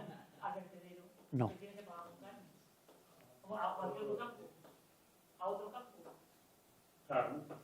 Las empresas consiguen mucho dinero con eso. Da igual. Da igual que se vende. Que se vende. Esto se vende. Sí, sí. Y si no se lleva a otro país y se vende en otro país, ¿eh? Lo venden, lo venden. Lo del vertedero, nosotros también obligamos a vertedero y te aseguro que nos presentarán certificados, pero en el último contrato, ¿sabes lo que ocurrió? Que una noche le robaron el césped. Hubo un robo y lo denunciaron. Y faltó un montón de rollos de césped. No quisimos saber nada. Nos presentaron la denuncia y no quisimos saber nada. Pero hay mucho negocio con todo esto. Entonces, si podemos conseguir nosotros como administración que la empresa, dentro de sus márgenes de beneficio, pero que ese césped se reutilice en rotondas, en espacios anexos, por ejemplo, a campos de fútbol para calentamientos, pues eso nos viene muy bien. Y es una forma también de darle ese rendimiento a ese pavimento que ha estado durante todos esos años, ¿no? Bueno, os he contado el modelo, me he saltado un poquito hacia adelante, a ver ahora por dónde vuelvo, ¿eh?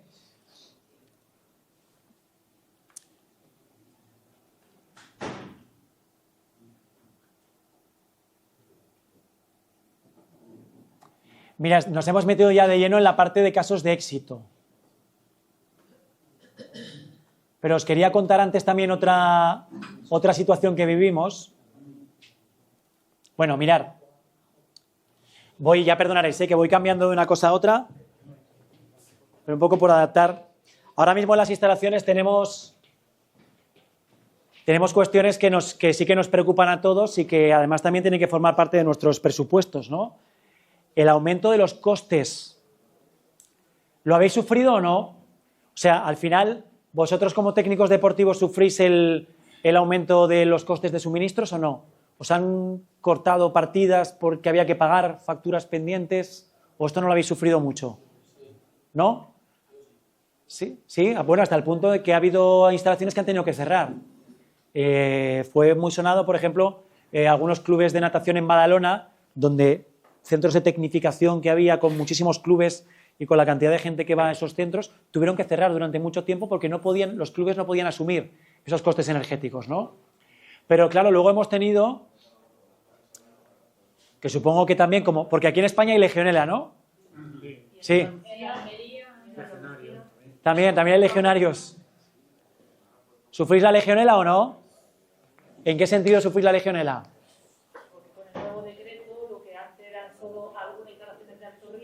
Ahora pues todas las instalaciones se consideran que hay que vigilarlas, tratarlas, mantenerlas, el coste, más analítica, más a multiplicar el gasto por 6 o por 8. Sí, nosotros por 4 tenemos el gasto, más que nada porque hay que hacer 4 controles al año, uno trimestral. Aparte de todo lo que supone diariamente tener que hacer todo el control de la legionela, ¿no? 4 trimestrales si ninguno te sale positivo. Claro, efectivamente. Ahí le has dado, sí, sí. Complejidad, sube los suministros y la normativa de legionela está pensada para instalaciones de riesgo y se supone que nuestras instalaciones son de riesgo. ¿Cuánta gente contagiada por legionela habéis tenido en vuestra carrera y conocéis? Supongo que poca, ¿no? Pues bueno, estamos matando moscas a cañonazos y estamos complicando muchísimo la gestión. Espero que esto de alguna manera se revierta porque si no es insostenible. No podemos hacer que un club en este caso un club que gestiona la instalación del pueblo, ¿no? del municipio, que tenga encima que pagar 4.000 euros al año por unas analíticas de Legionela, ¿no? Bueno, y otra cuestión también es el tema de los salarios. Los salarios también han subido y en determinados contratos también, pues evidentemente lo tenemos que tener en cuenta, ¿no? Y luego las futuras prohibiciones, ya hemos nombrado una, que es el tema de los microplásticos, que entrarán en vigor en el 2031 y que veremos a ver si finalmente entra o no entra. Para entonces tendremos que tener sacas guardadas de caucho para tener que luego recebar en los campos en los que falte, o igual se ha encontrado una solución a todo esto, ¿no? Fijaros que el principal problema de los microplásticos en los campos de fútbol se supone que es por el vertido que se puede provocar a los ríos y al medio ambiente. Y esa circunstancia se solucionaría con un filtro y ya está. La mayoría de los campos de fútbol ya lo tienen. Por tanto, y aparte que los niños se lo pueden comer, o más allá de la molestia en casa cuando llegas y te quitas las botas y tienes ese caucho, ¿no? Pero realmente no es un problema de salud ni un problema medioambiental el hecho de que tengamos esos microplásticos, ¿no? Bueno, y otra cuestión importante también de la futura prohibición, ¿qué pasa con los halogenuros? Vuestras instalaciones tienen luz, ¿no? ¿Y qué luz tenéis? Bueno, la asistencia económica que se han sacado última, casi todas, muchos ayuntamientos meten el cambio a LED.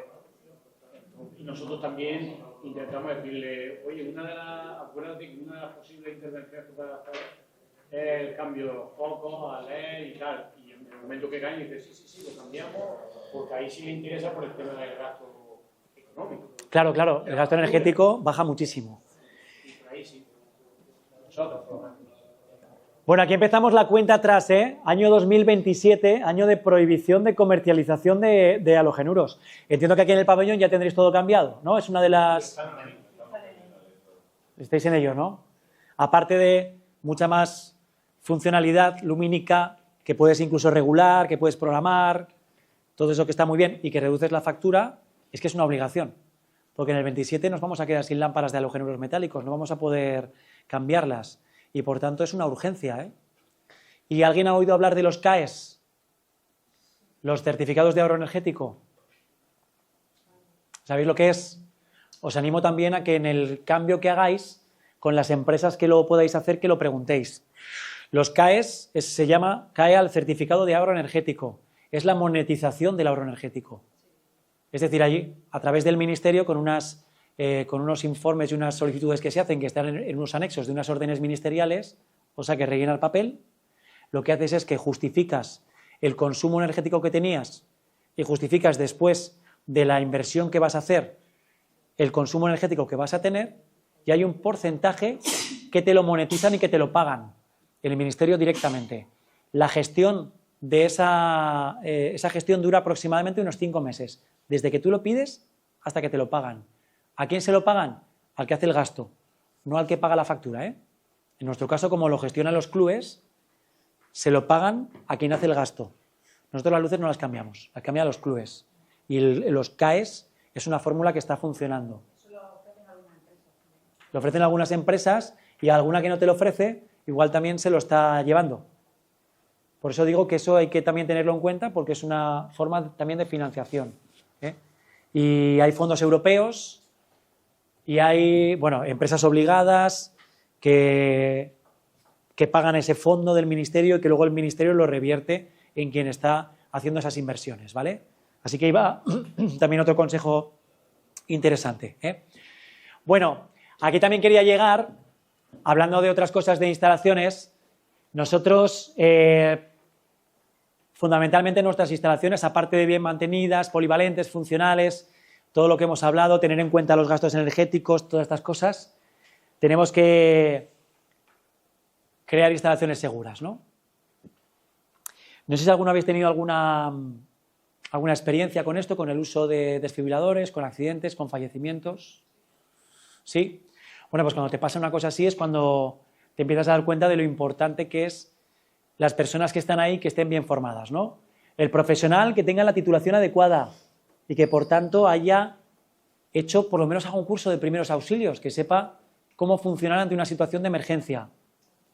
Y tener protocolos de trabajo que minimicen los riesgos, por supuesto, pero también tener protocolos de emergencia y hacer simulacros. ¿Habéis hecho simulacros en algún momento en algunas de las instalaciones en las que estáis? Pero en el edificio. ¿En el edificio?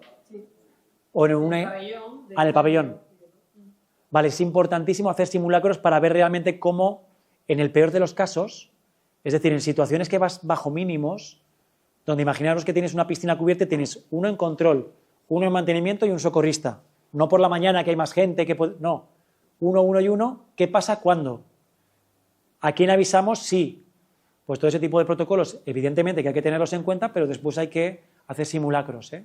Es fundamental. Os quería contar una experiencia también que tuvimos, o que tuve yo personalmente en el año 2018.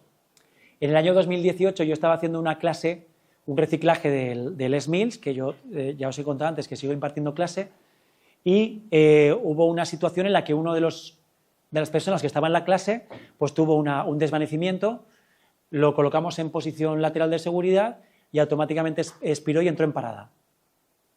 Yo, que llevaba ya 10 años formándome en el uso de desfibriladores, lo tenía muy claro, lancé mi chaqueta y me puse un poco a coordinar la reanimación cardiopulmonar con ayuda de toda la gente, todo el mundo muy nervioso. Una persona se puso a hacer las respiraciones y yo directamente al corazón. Estuvimos durante 45 minutos. Llegaron la ambulancia, por supuesto, llegamos a la ambulancia, llegaron a la ambulancia y yo me pude incluso también coordinar con la ambulancia haciendo el masaje cardíaco, y el chaval de 33 años no salió con vida, murió en esa situación, ¿no? Entonces, bueno, todas las personas que vivimos esa situación echamos en falta que hubiera un desfibrilador, que en el gimnasio en ese momento no estaba. Después, con el paso del tiempo y habiéndole hecho la autopsia, que tuvieron que hacer la autopsia en Barcelona, en un centro especializado, se dieron cuenta de que le había reventado la vena aorta y incluso con desfibrilador no hubiera salido y hubiera muerto, ¿no? Tampoco. Bueno, el caso es que en ese momento, en el año 2018, estaba configurándose la ponencia de la Ley del Deporte de Aragón. Desde el año 93, que estaba la ley antigua, en el 2018 estaba a punto ya de salir la Ley del Deporte de Aragón. Y sabíamos que yo sabía que había en el artículo 18 una parte en la que mencionaban el tema de la salud y creo que ponía algo de conocimientos en primeros auxilios para situaciones de emergencia, ¿no? Bueno, pues lo que hicimos fue crear una iniciativa que se llamó Ganando Vidas, donde redactamos un documento escrito, tuvimos un montón de entidades adhesionadas y fuimos a registrar la solicitud a las Cortes de Aragón para que en ese artículo 18 pusiera la obligación de que hubiera desfibriladores en las instalaciones deportivas. Yo tengo el recuerdo que recibí la llamada del presidente de la ponencia, de un político de las Cortes, que me dijo: ¿pero tú qué eres? ¿Tú eres de la tienda eres de la empresa de los desfibriladores? Dije, que no quiero venderte el producto, que yo lo que quiero que sepas es que en las instalaciones deportivas hay muchas personas que al final también, quizá hay situaciones de riesgo donde su frecuencia cardíaca sube y puede haber ese riesgo asociado, ¿no? Y que por tanto sería recomendable que hubiera desfibriladores. Bueno, pues nos juntamos, este fue el señor que me llamó por teléfono ese día, nos juntamos diferentes personas relacionadas con el mundo del fitness que estuvimos en esa situación, presentamos un documento y llevamos un desfibrilador para que lo vieran y para que lo conocieran, uno de estos que teníamos. Hicimos una comisión de comparecencias delante de todos los grupos políticos y de la televisión de Aragón para presentar cuál era el proyecto. Salimos en todos los medios de comunicación, en programas, en los telediarios, en la radio, etcétera, y conseguimos que la Ley del Deporte del año 2018 de Aragón se pusiera como obligatorio que en instalaciones de 300 usuarios o más al día existiera un desfibrilador. Y lo conseguimos. Lo conseguimos gracias a esa iniciativa, ¿no? Yo me siento muy orgulloso de haberlo hecho, sobre todo porque después, desde el año 2018 hasta esta parte, y sobre todo concretamente en este año 2025, en las instalaciones que yo tengo más o menos el control, se han salvado 2 vidas. Este 2025 porque hemos sabido aplicar los desfibriladores. Para mí eso ya es el sumum, ¿no? Cuando tienes una iniciativa, primero que los políticos te hagan caso, después que vaya adelante, bueno, pues se consiguió, ¿no? Fue un caso de éxito bastante sonado. Bueno, tenía un vídeo ahí del telediario donde salimos y tal, pero habiéndoslo contado no, ya es más que suficiente, ¿no? En Andalucía no sé si tenéis esa obligación en instalaciones. De 500 también, ¿no? Pero eso es por un decreto del uso de desfibriladores o por la ley del deporte. En la ley del deporte, porque la ley del deporte de Andalucía es del 2016. Sí. Vale, no, pues no, la ley del deporte no está, porque la nuestra fue la primera que lo puso, ¿no?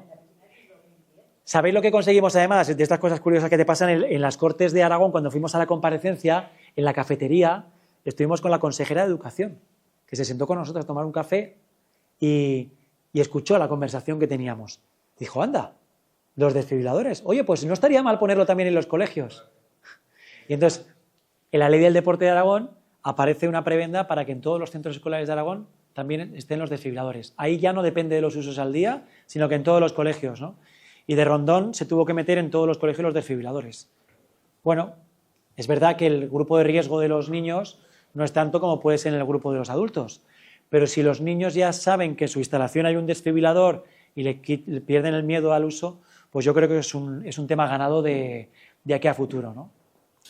Así que bueno, este fue también un caso de éxito. ¿Nadie más ha tenido que utilizarlo, aparte de en Roquetas? ¿En ninguna instalación lo habéis tenido que utilizar?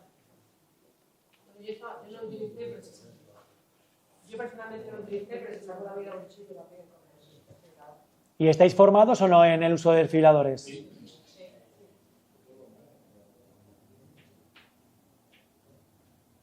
En Andalucía está regulado por el decreto de uso de desfibriladores. Habla no solo de instalaciones deportivas, de cualquier recinto en que la chorra sea superior a 500 y este es 2012.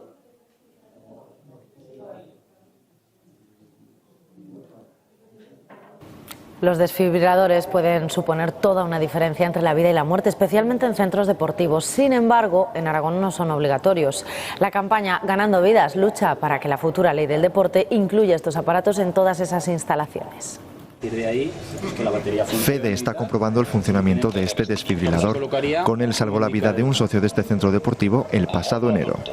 Protocolo, comunicación, protocolo y después un buen material. Sin embargo, otros no corrieron la misma suerte. Un niño de 13 años, un joven de 21 y un profesor de educación física de 32 han muerto recientemente en centros que no tenían un desfibrilador. A raíz de eso, el sector deportivo se ha movilizado con la campaña Ganando Vidas. Lo que queremos es convencer a los políticos de que es necesario que todas las instalaciones deportivas de Aragón dispongan de un desfibrilador. En la actualidad en Aragón, más del 50% de los mayores de 15 años practican alguna actividad física. Por eso han presentado en las Cortes su iniciativa para obligar a los centros deportivos y escolares a que sigan el ejemplo del siglo XXI, que no cuenta con un desfibrilador, sino con 3. Es algo que yo creo que ahora mismo es imprescindible, el hacerlo, el realizarlo, el tenerlo, porque nunca sabes que te puede pasar a ti y tú puedes ser la que salves una vida. Pasan así el relevo a los políticos. Ellos tendrán que decidir si incluyen o no la obligatoriedad de ubicar uno de estos aparatos en las instalaciones deportivas de Aragón. Bueno, pues al final decidieron que sí, que lo ubicaban. Con lo cual, bueno, es una iniciativa. Yo también esto lo cuento porque podría ser que en el deporte que hemos sido siempre punta de lanza para muchas de las cuestiones, en pequeños municipios, el hecho de que desde el deporte, los que estáis en alguna de las instalaciones, podamos tener un desfibrilador. Nos ha pasado que en Zaragoza, en barrios rurales, sabiendo que el desfibrilador estaba en el pabellón, se ha utilizado incluso para domicilios particulares. Entonces es como tenerlo en un sitio ubicado, que esté además en un armario. Las instalaciones las tenemos abiertas prácticamente todo el día, ¿no? Y si la gente lo sabe, no solamente le puede salvar la vida a alguien que está en la instalación, sino también a alguien del entorno, ¿no? Así que, bueno, considero que es importante, y si alguno tiene alguna duda, los desfibriladores ya no son caros. Antes un desfibrilador te costaba, en el año 2006 que empezamos a comprar, a nosotros nos costaban 2.000 euros cada desfibrilador, después pasaron a 1.000, y ahora por 50 euros al mes tienes no solamente un desfibrilador, sino un mantenimiento del desfibrilador y una capacitación para el personal. Nosotros ya tenemos empresas que por ese precio os aseguro que nos meten en los clubes a todos los entrenadores que queramos haciendo cursos que están homologados, que tienen que ser por 8 personas cada curso, que tienen que ser 8 horas, con un material adecuado, con una persona que tenga la titulación médica de no sé qué, todo ese tipo de cosas las salvamos, pero por muy poquito dinero tenemos un desfibrilador. Así que, bueno, ese tema que es bastante importante, ¿vale?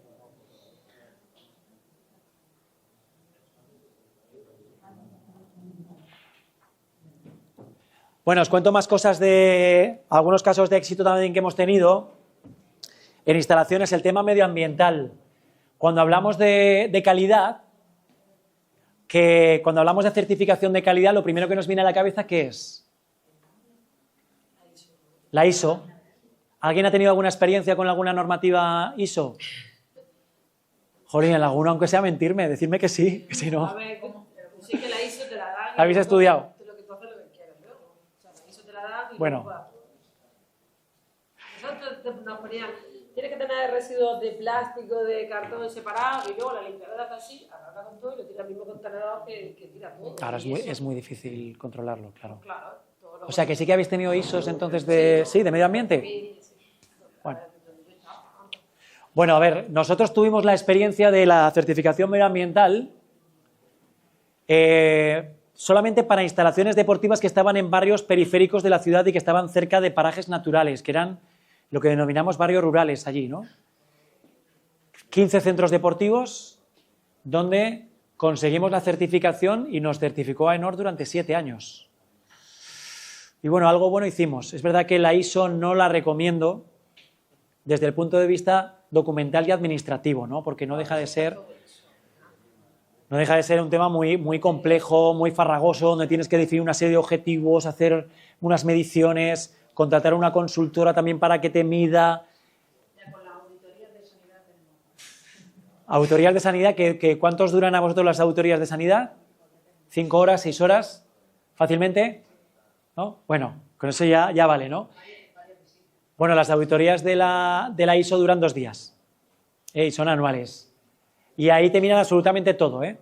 Pero es verdad que es todo en el papel. Si luego la limpiadora en el último momento las cosas las tira a otro sitio. Nos decían, tal día viene auditado. Ese día tenéis que hacer esto. Y luego ya me han auditado. Venga, paro.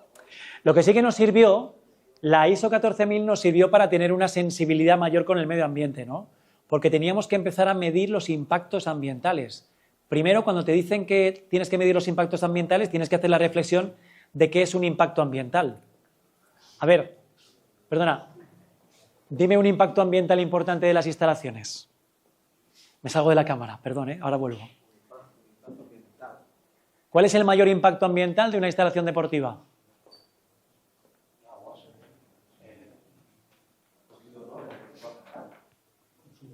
El mayor, el agua. Tú lo has dicho, y el consumo energético, pero sobre todo el agua. La cantidad de metros cúbicos de agua, nosotros nuestra normativa nos obligaba a tener que renovar el 5% de la piscina diario. Luego menos que salió una norma en la que decían, bueno, si no es el 5, que sea un poco menos, pero que se renueve, ¿vale? 5% de la capacidad de una piscina es una barbaridad de agua que tiras cada día, ¿no?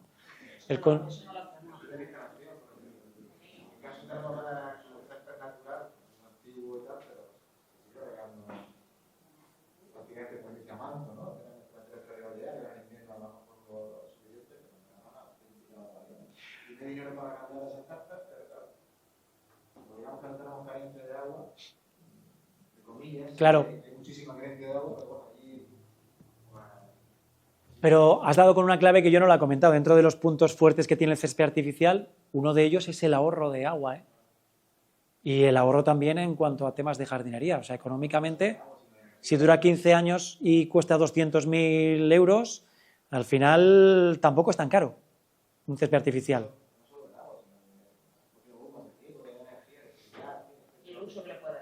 Y sobre todo el uso, ¿no? Que lo multiplicas por 1000. Bueno, pues nos sirvió por lo menos para tener esa cierta sensibilidad y saber en qué estábamos impactando. Fundamentalmente en el consumo de agua y en el consumo energético, también en los residuos, ¿eh? Lo que pasa es que los residuos al final que se generan en las instalaciones son muy pocos.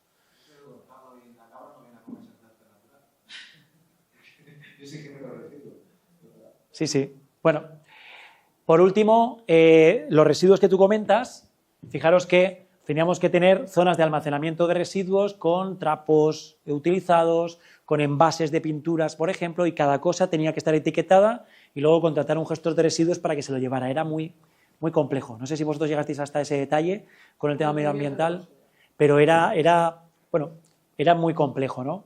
Y la imagen que veis ahí, no sé si alguien pudo estar en la Expo de Zaragoza en el año 2008, pero lo que hicimos fue enterarnos que la Expo, cuando ya terminó todo, sacó un concurso para vender gran parte del material que tenía. Contrató una empresa para que lo vendiera, pero la empresa no llegó a vender todo. Hubo mucho material que se quedó y lo iban a tirar todo. Bueno, pues nos enteramos nosotros y fuimos con 50 trabajadores, todos con nuestro chaleco y varios contenedores, a llevarnos todo lo que pudiéramos de la Expo. Entre otras cosas, esos contenedores que vemos así de reciclaje, nos los llevamos a las instalaciones, mesas, sillas, cuadros eléctricos, todo lo que pudimos arramplamos con ellos para reutilizarlo, ¿no? Y esto también lo vendimos como que era una reutilización, ¿no? En este mundo del usar y tirar, el hecho de reutilizar materiales también viene muy bien. Y ahí es donde entra también lo que decíamos del césped artificial, reutilizarlo y colocarlo en otros sitios, ¿no? Bueno, pues esta sensibilidad nos dio y nos otorgó el poder tener ese certificado durante 7 años, nada menos, en normativa medioambiental. ¿Qué es lo que queda con estas ISOs? Toda la gente que hemos pasado por sistemas ISOs hemos dejado atrás la ISO, hemos dicho no quiero nunca más saber nada de la ISO, pero algo queda. En la ISO 9000 quedan seguramente procedimientos, procesos que pueden estar muy bien, y en la ISO 14000 te queda pues una cierta sensibilidad con el medio ambiente y un control también de esos consumos para reducirlos al máximo, ¿no? Una de las cosas también que nos ha venido muy bien por el hecho de trabajar en red ha sido el disponer de procedimientos e instrucciones, ¿no? Y sobre todo también, esto ya os lo he contado, el tema del bienestar, pero sobre todo también el tema de las cartas de servicios. Aquí os lanzo, yo intento lanzar ideas que creo que pueden ser interesantes para vuestra realidad, ¿eh? Por ejemplo, cuando queremos preguntarle al ciudadano si realmente las instalaciones, si realmente el servicio que le prestamos es bueno o no es bueno, podemos utilizar, hemos dicho, cuestionarios de satisfacción, los focus group, el cliente misterioso, etcétera, ¿no? Pero luego también nosotros como modelo de gestión, al margen de las ISO, si yo tuviera que sacar el mejor modelo de gestión que he tenido de calidad, sin duda alguna sería las cartas de servicios. ¿Alguien ha tenido alguna experiencia con cartas de servicios? ¿Nadie? ¿No? ¿Qué es una carta de servicios? Si no habéis...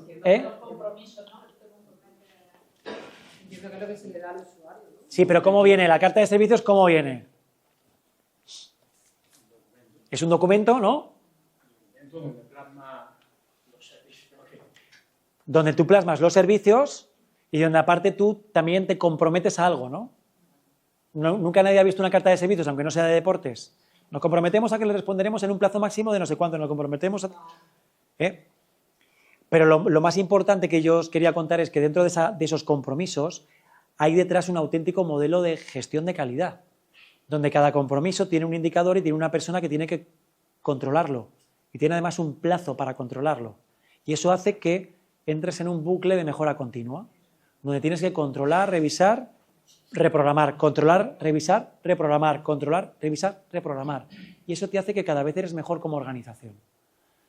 Entonces yo, como idea, si no son cartas de servicios porque políticamente no se ve favorable, porque hoy en día el hecho de mandar un folleto, de tener un folleto en papel igual ya no se lleva tanto, pero la metodología de tener unos ciertos compromisos con el ciudadano, que pueden ser también compromisos online, y tener detrás a personas de vuestra organización o vosotros mismos que podéis controlarlos, es yo creo que un modelo de éxito, ¿no? Fijaros, este es el modelo de cartas de servicios que teníamos antes. Esto es un folleto que venía donde se repartían todos los papeles, donde explicábamos un poco los servicios que prestábamos y los compromisos. También dábamos datos generales, pero sobre todo unos indicadores, unos KPIs unos responsables y unos plazos para controlarlos. Ejemplos de compromisos. Tiempo de respuesta para reservas de instalaciones deportivas. Accesibilidad y disponibilidad de instalaciones deportivas. Calidad de las instalaciones deportivas con las encuestas de satisfacción que tengamos. O, por ejemplo, compromiso de limpieza de 2 revisiones diarias de los vestuarios, ¿no? Y coloco unos carteles tipo McDonald's en la puerta de los vestuarios o en un lateral donde pongo las revisiones y quién las firma de las limpiezas que se han hecho. Y ese es un compromiso que yo tengo con la limpieza de las instalaciones. Tiempo de espera para inscripción en actividades. O respuesta a incidencias. Nosotros siempre teníamos uno muy claro, que era el de responder en menos de 5 días, o sea, había una reclamación, respuesta en menos de 5 días y la respuesta oficial o la solución al problema, si es que había solución, en menos de 15 días. O sea, primero tú, ahora ya sí que se puede hacer automáticamente, tú me mandas una reclamación y yo te respondo en menos de 5 días y te lo soluciono en menos de 15. ¿Vale? Eso era más o menos. ¿Cómo presentáis las reclamaciones vosotros? ¿Cómo presentáis las reclamaciones? ¿En papel?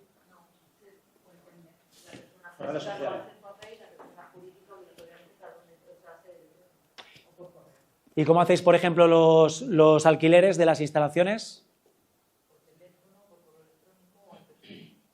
Pero, por ejemplo, yo quiero ahora alquilar una pista de tenis en Roquetas. Llamo por teléfono. ¿No tenéis una aplicación para...? Está todo conectado en un solo programa, pero todavía no hemos podido desarrollar. Vale. Nosotros, a mí me pasó una vez una reclamación que tuvimos muy buena, que fue que nosotros todavía no teníamos una app y obligábamos a la gente que para cualquier cambio de alquiler tenía que personarse en la instalación. Imagínate, ¿no? Tengo que cambiar el alquiler porque veo que va a llover o que está lloviendo, tengo que ir antes del alquiler y cambiarla allí presencialmente. Entonces nos ocurrió un hombre que llamó por teléfono para ver si la podía cambiar, le obligaron a ir.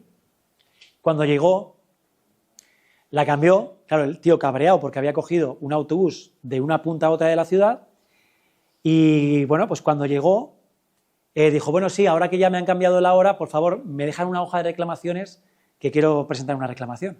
Y entonces le dijeron, no, las reclamaciones se presentan online. Claro, entonces puso esa reclamación bastante irónica, pero tenía toda la razón, ¿no? Era muy incongruente que para unas cosas le hiciéramos ir físicamente y para otras cosas le hiciéramos reclamar online, ¿no? Ahora nosotros sí que es verdad que desde la pandemia ya tenemos una app para alquilar todas las pistas municipales, no solamente para alquilar las pistas municipales, sino que además también podemos conocer el nivel de ocupación de las instalaciones. O sea, yo, por ejemplo, tenemos 22 piscinas municipales y cuando yo estoy en verano me meto en la app y veo la cantidad de gente que hay en la instalación y decido, esta está llena, me voy a otra, ¿no? Y todos los alquileres se hacen con esa app, pero también las reclamaciones, ¿no? Yo creo que hemos ganado bastante el hecho de, en ese sentido, de digitalizar un poquito la gestión, ¿eh? Bueno, yo creo que del tema de la vinculación con la salud sí que hemos ido antes mezclando cosillas. No sé si vosotros habéis tenido también alguna relación con las UAF, las unidades de ejercicio físico beneficioso para la salud, que es el concepto que se ha elegido para todos los planes de prescripción de actividad física. Las UAFs. Unidades activas de ejercicio físico. Unidades activas de ejercicio físico. Sí, pero está implantándose, yo creo que muy escasamente, ¿no? Venga, decidme por favor a alguien que me diga que sí, que la están implantando. ¿Dónde? ¿Dónde y de qué manera o qué problemas os habéis encontrado? Almería Capital sí lo tiene, pero elegido. Es que establece, aquí no sé cómo aquí, pero aquí para los ayuntamientos es una subvención de 6.000 euros anual donde entra todo. Te dejamos que amuebles o por así decir un espacio, pero además con esos 6.000 euros que le pagues al licenciado, al grado de educación física para que prescriba y después, bueno, pues la relación con el centro de salud si lo tiene. Entonces, pues nos cuesta un poco, y además, porque yo le pregunté a la que lo lleva si alguna vez habían pensado en poner grado de educación física dentro del sistema sanitario y dijeron que de ninguna manera.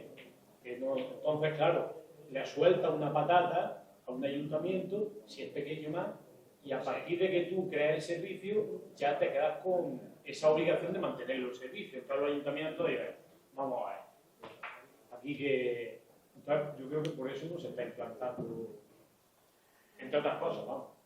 Reflexión, la salud cuesta 6.000. 6.000 euros. Cuesta mucho más. No, claro, pero es que con 6.000 euros, ¿qué hacemos? Con... Por eso digo que... Quiero decir, pero yo te dejo aquí en marrón. claro, cuando el sistema se montó, ya sabéis que esto proviene del principio 26 de los fondos de resiliencia a nivel europeo después de la pandemia, se lo pasa al Consejo Superior de Deportes, el Consejo Superior de Deportes se lo pasa a las comunidades a las provincias, etcétera. Pues en todo ese tramo, al final, en el micro, en el día a día, se supone que se crean estas unidades de ejercicio físico donde en los centros de salud se prescribe actividad por 6.000 euros en un municipio. Es que no tiene sentido. Es que no tiene sentido, es totalmente insostenible. Y aparte es que... ¿Quién contrata a esa persona? Entonces le dejan el marrón, como siempre, a los ayuntamientos. Claro. Y no, tú búscate las soluciones. A ver, ¿a quién le creo yo un contrato? Después, esa persona al final termina siendo, entonces, si yo mantengo esto, pues termina siendo un personal mío, que es un grado de educación física, que no es un grupo A, un grupo A1, con lo cual, a ver qué ayuntamiento va a quedarse con un grupo A1 va a asumir eso. En deporte. Pues en Tícola me han lanzado a mí para eso. O sea, necesitas hacer, primero colegiarte y luego hacer un curso de perfección de la actividad física. Y luego ya, pues, el ayuntamiento entiendo que gestionará a su manera. Lo que pasa es que tú, además de hacer eso, tienes que hacer también otras cosas, ¿no? Sí. Ahí te tienen a ti, que tienen la suerte de que tú estás... Somos polivalentes. Pero es muy difícil buscar esa polivalencia en técnicos que también tienen que estar al frente de instalaciones, que tienen que estar... Claro, ¿cómo se articula esto? O sea, todos sabemos muy claro... La prescripción de ejercicio físico, que en algunos casos no están preparadas. Y está asociado a dolencias. Sí, a mí por lo Que menos... están asociadas a dolencias, que no son personas sanas que tienen atrás. Creo que esas personas, esos institutos de educación física, también tienen una responsabilidad a la hora de adquirir físico a personas enfermas que vienen del Servicio Público de Salud. Yo creo que ahora mismo estamos en esa fase de esto es lo que vende, pero no nos lo creemos. A esos niveles, a los que han hecho han dicho con 6.000 euros, pues yo creo que dicen, no, está de moda crear el tema de vida sana y tal, y vamos a crear esto, pero no nos lo creemos porque de verdad no quieren apostar por hacer un gasto que sea real a lo que llevaría implantar eso de forma eficiente, ¿no? Claro, pero ¿cómo se sostiene esto en todos estos años? O sea, lo que queremos es que haya una práctica habitual con 6.000 euros cada año o solamente 6.000 euros este año. ¿Y al año siguiente? Tiene que solicitarlo otra vez. Convocatoria. Claro, tiene que solicitarlo y a lo mejor el año que viene no te la da. Y máximo 6.000, máximo. No sale. Entonces ya el ayuntamiento ahora dice, ¿y qué hago yo con esto que he creado?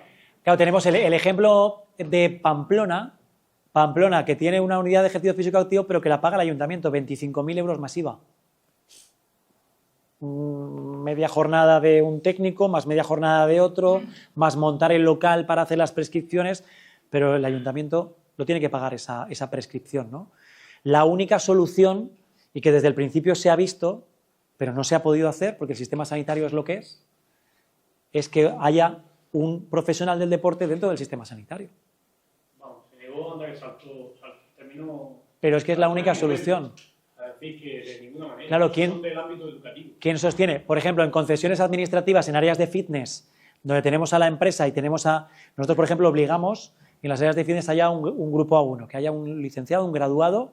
Claro, estamos obligando a que ese que es el gerente, digamos, o que sea quien prescriba una actividad física y que encima controle a los usuarios. O sea, es que ni siquiera está dentro de su ámbito de funciones. Pero ¿cuáles son nuestras funciones? En mi caso, por ejemplo, claro. Tú eres un promotor del deporte. Sí, no. Lo tengo claro. Sí, sí, tan pronto estás organizando, médico de cabecera también, tan pronto estás organizando eventos como estás... Es que tenemos también el caso de que la gestión del gimnasio es local, una administración local, vamos, la lleva el ayuntamiento. La gente que va al gimnasio con alguna patología, enfermedad o bueno, que tenga un objetivo ya sea de salud, rendimiento, estética, pues va a la misma persona, que a mí. Entonces, pues igualmente ya estamos haciendo lo que se pretende, creo. Lo único que, bueno, ahora con la situación lo que llega. Ya. Yo le veo que o cambia un poquito el concepto de este, que todos además creemos en esto, ¿no? Sabemos de que el deporte es una herramienta para mejorar la salud, por supuesto, y sabemos que, por ejemplo, mis padres le hacen más caso a la persona de la bata blanca que a mí. Entonces es que lo que dice el doctor o la doctora, pues va a misa y la gente lo hace. Y entonces... Cada vez más, sí. Nosotros, por ejemplo, en Aragón no le llamamos prescripción, fijaros que le llamamos recomendación de activos, porque precisamente lo que se busca es una desmedicalización del concepto, ¿no? Ni siquiera se llama receta deportiva, se llama recomendación, ¿no? Sí, pero por eso la diferenciación, yo creo, del médico prescriben fármacos, monitores deportivos prescriben, digamos, esa diferenciación. Sí, sí. O medicina preventiva y medicina tradicional. Bueno, sí, es un problema. Bueno, otra cuestión también interesante que tenemos es el tema de las piscinas. Aquí me habéis dicho que piscinas al aire libre tenéis poquitas, pero ¿qué vais a tener piscinas si tenéis un mar maravilloso, ¿no? En esta provincia. Los municipios sí, la piscina de verano, que es la que tienen, pero aquí al aire libre, estilo de competición, solo hay una, la de Vega, ¿no? Además se le dio a una empresa, forma parte de la instalación de una empresa que tiene la concesión. 50 metros. Sí, sí, para los Juegos del Mediterráneo. Ah. 50 metros de 10 calles. 10 calles, 26. Si no recuerdo mal, porque tenía 8. Y la de 25. Bueno, fijaros, nosotros en una misma ciudad abrimos 22 cada verano con el esfuerzo que supone inversor, porque hay que preparar las piscinas para la apertura y hay que contratar a todo el personal. Contratamos personal de taquilla, mantenimiento y socorrista. 3 puestos de trabajo cada verano, 3 meses, 86 días de trabajo, muchas veces multiplicado por 2, claro. Tiene que haber 2 por turno, mañana, tarde y el que descansa, ¿no? Todo eso es un esfuerzo económico fundamental. Pero sobre todo el mayor esfuerzo es el de unificación de criterios, porque hay mucha normativa. Yo no sé si vosotros tenéis este problema o no, la normativa de las instalaciones es otra de las cosas que considero que es importantísimo, ¿no? Tener una buena normativa, un buen reglamento de instalaciones y una buena ordenanza. La normativa nos da un poco la base para funcionar, tanto para solicitar las reservas de uso de temporada, como tienen que ser solicitadas, como para dejarle claro al ciudadano cuáles son sus derechos y deberes y sobre todo cuáles son las normas de uso de los espacios deportivos. ¿Esto lo tenéis muy regulado en vuestras instalaciones o no? La normativa además también que tiene que ser adaptable y adaptada y tiene que ser modificada porque van surgiendo diferentes usos y diferentes conflictos. Nosotros tenemos un verdadero problema de convivencia social en las piscinas. Es decir, el hecho de que sean instalaciones públicas condicionan que son para todo el público, son para todos. Nosotros cada verano en las 22 piscinas estamos gestionando entre 80 y 100 expedientes sancionadores. Algunos de ellos que conllevan una sanción económica, entre lo mínimo son 50 euros y lo máximo pueden ser hasta 3.000 euros. Entonces, no sé si vosotros tenéis que aplicar normativa sancionadora en las instalaciones, pero evidentemente es un medio que tenemos y una posibilidad que...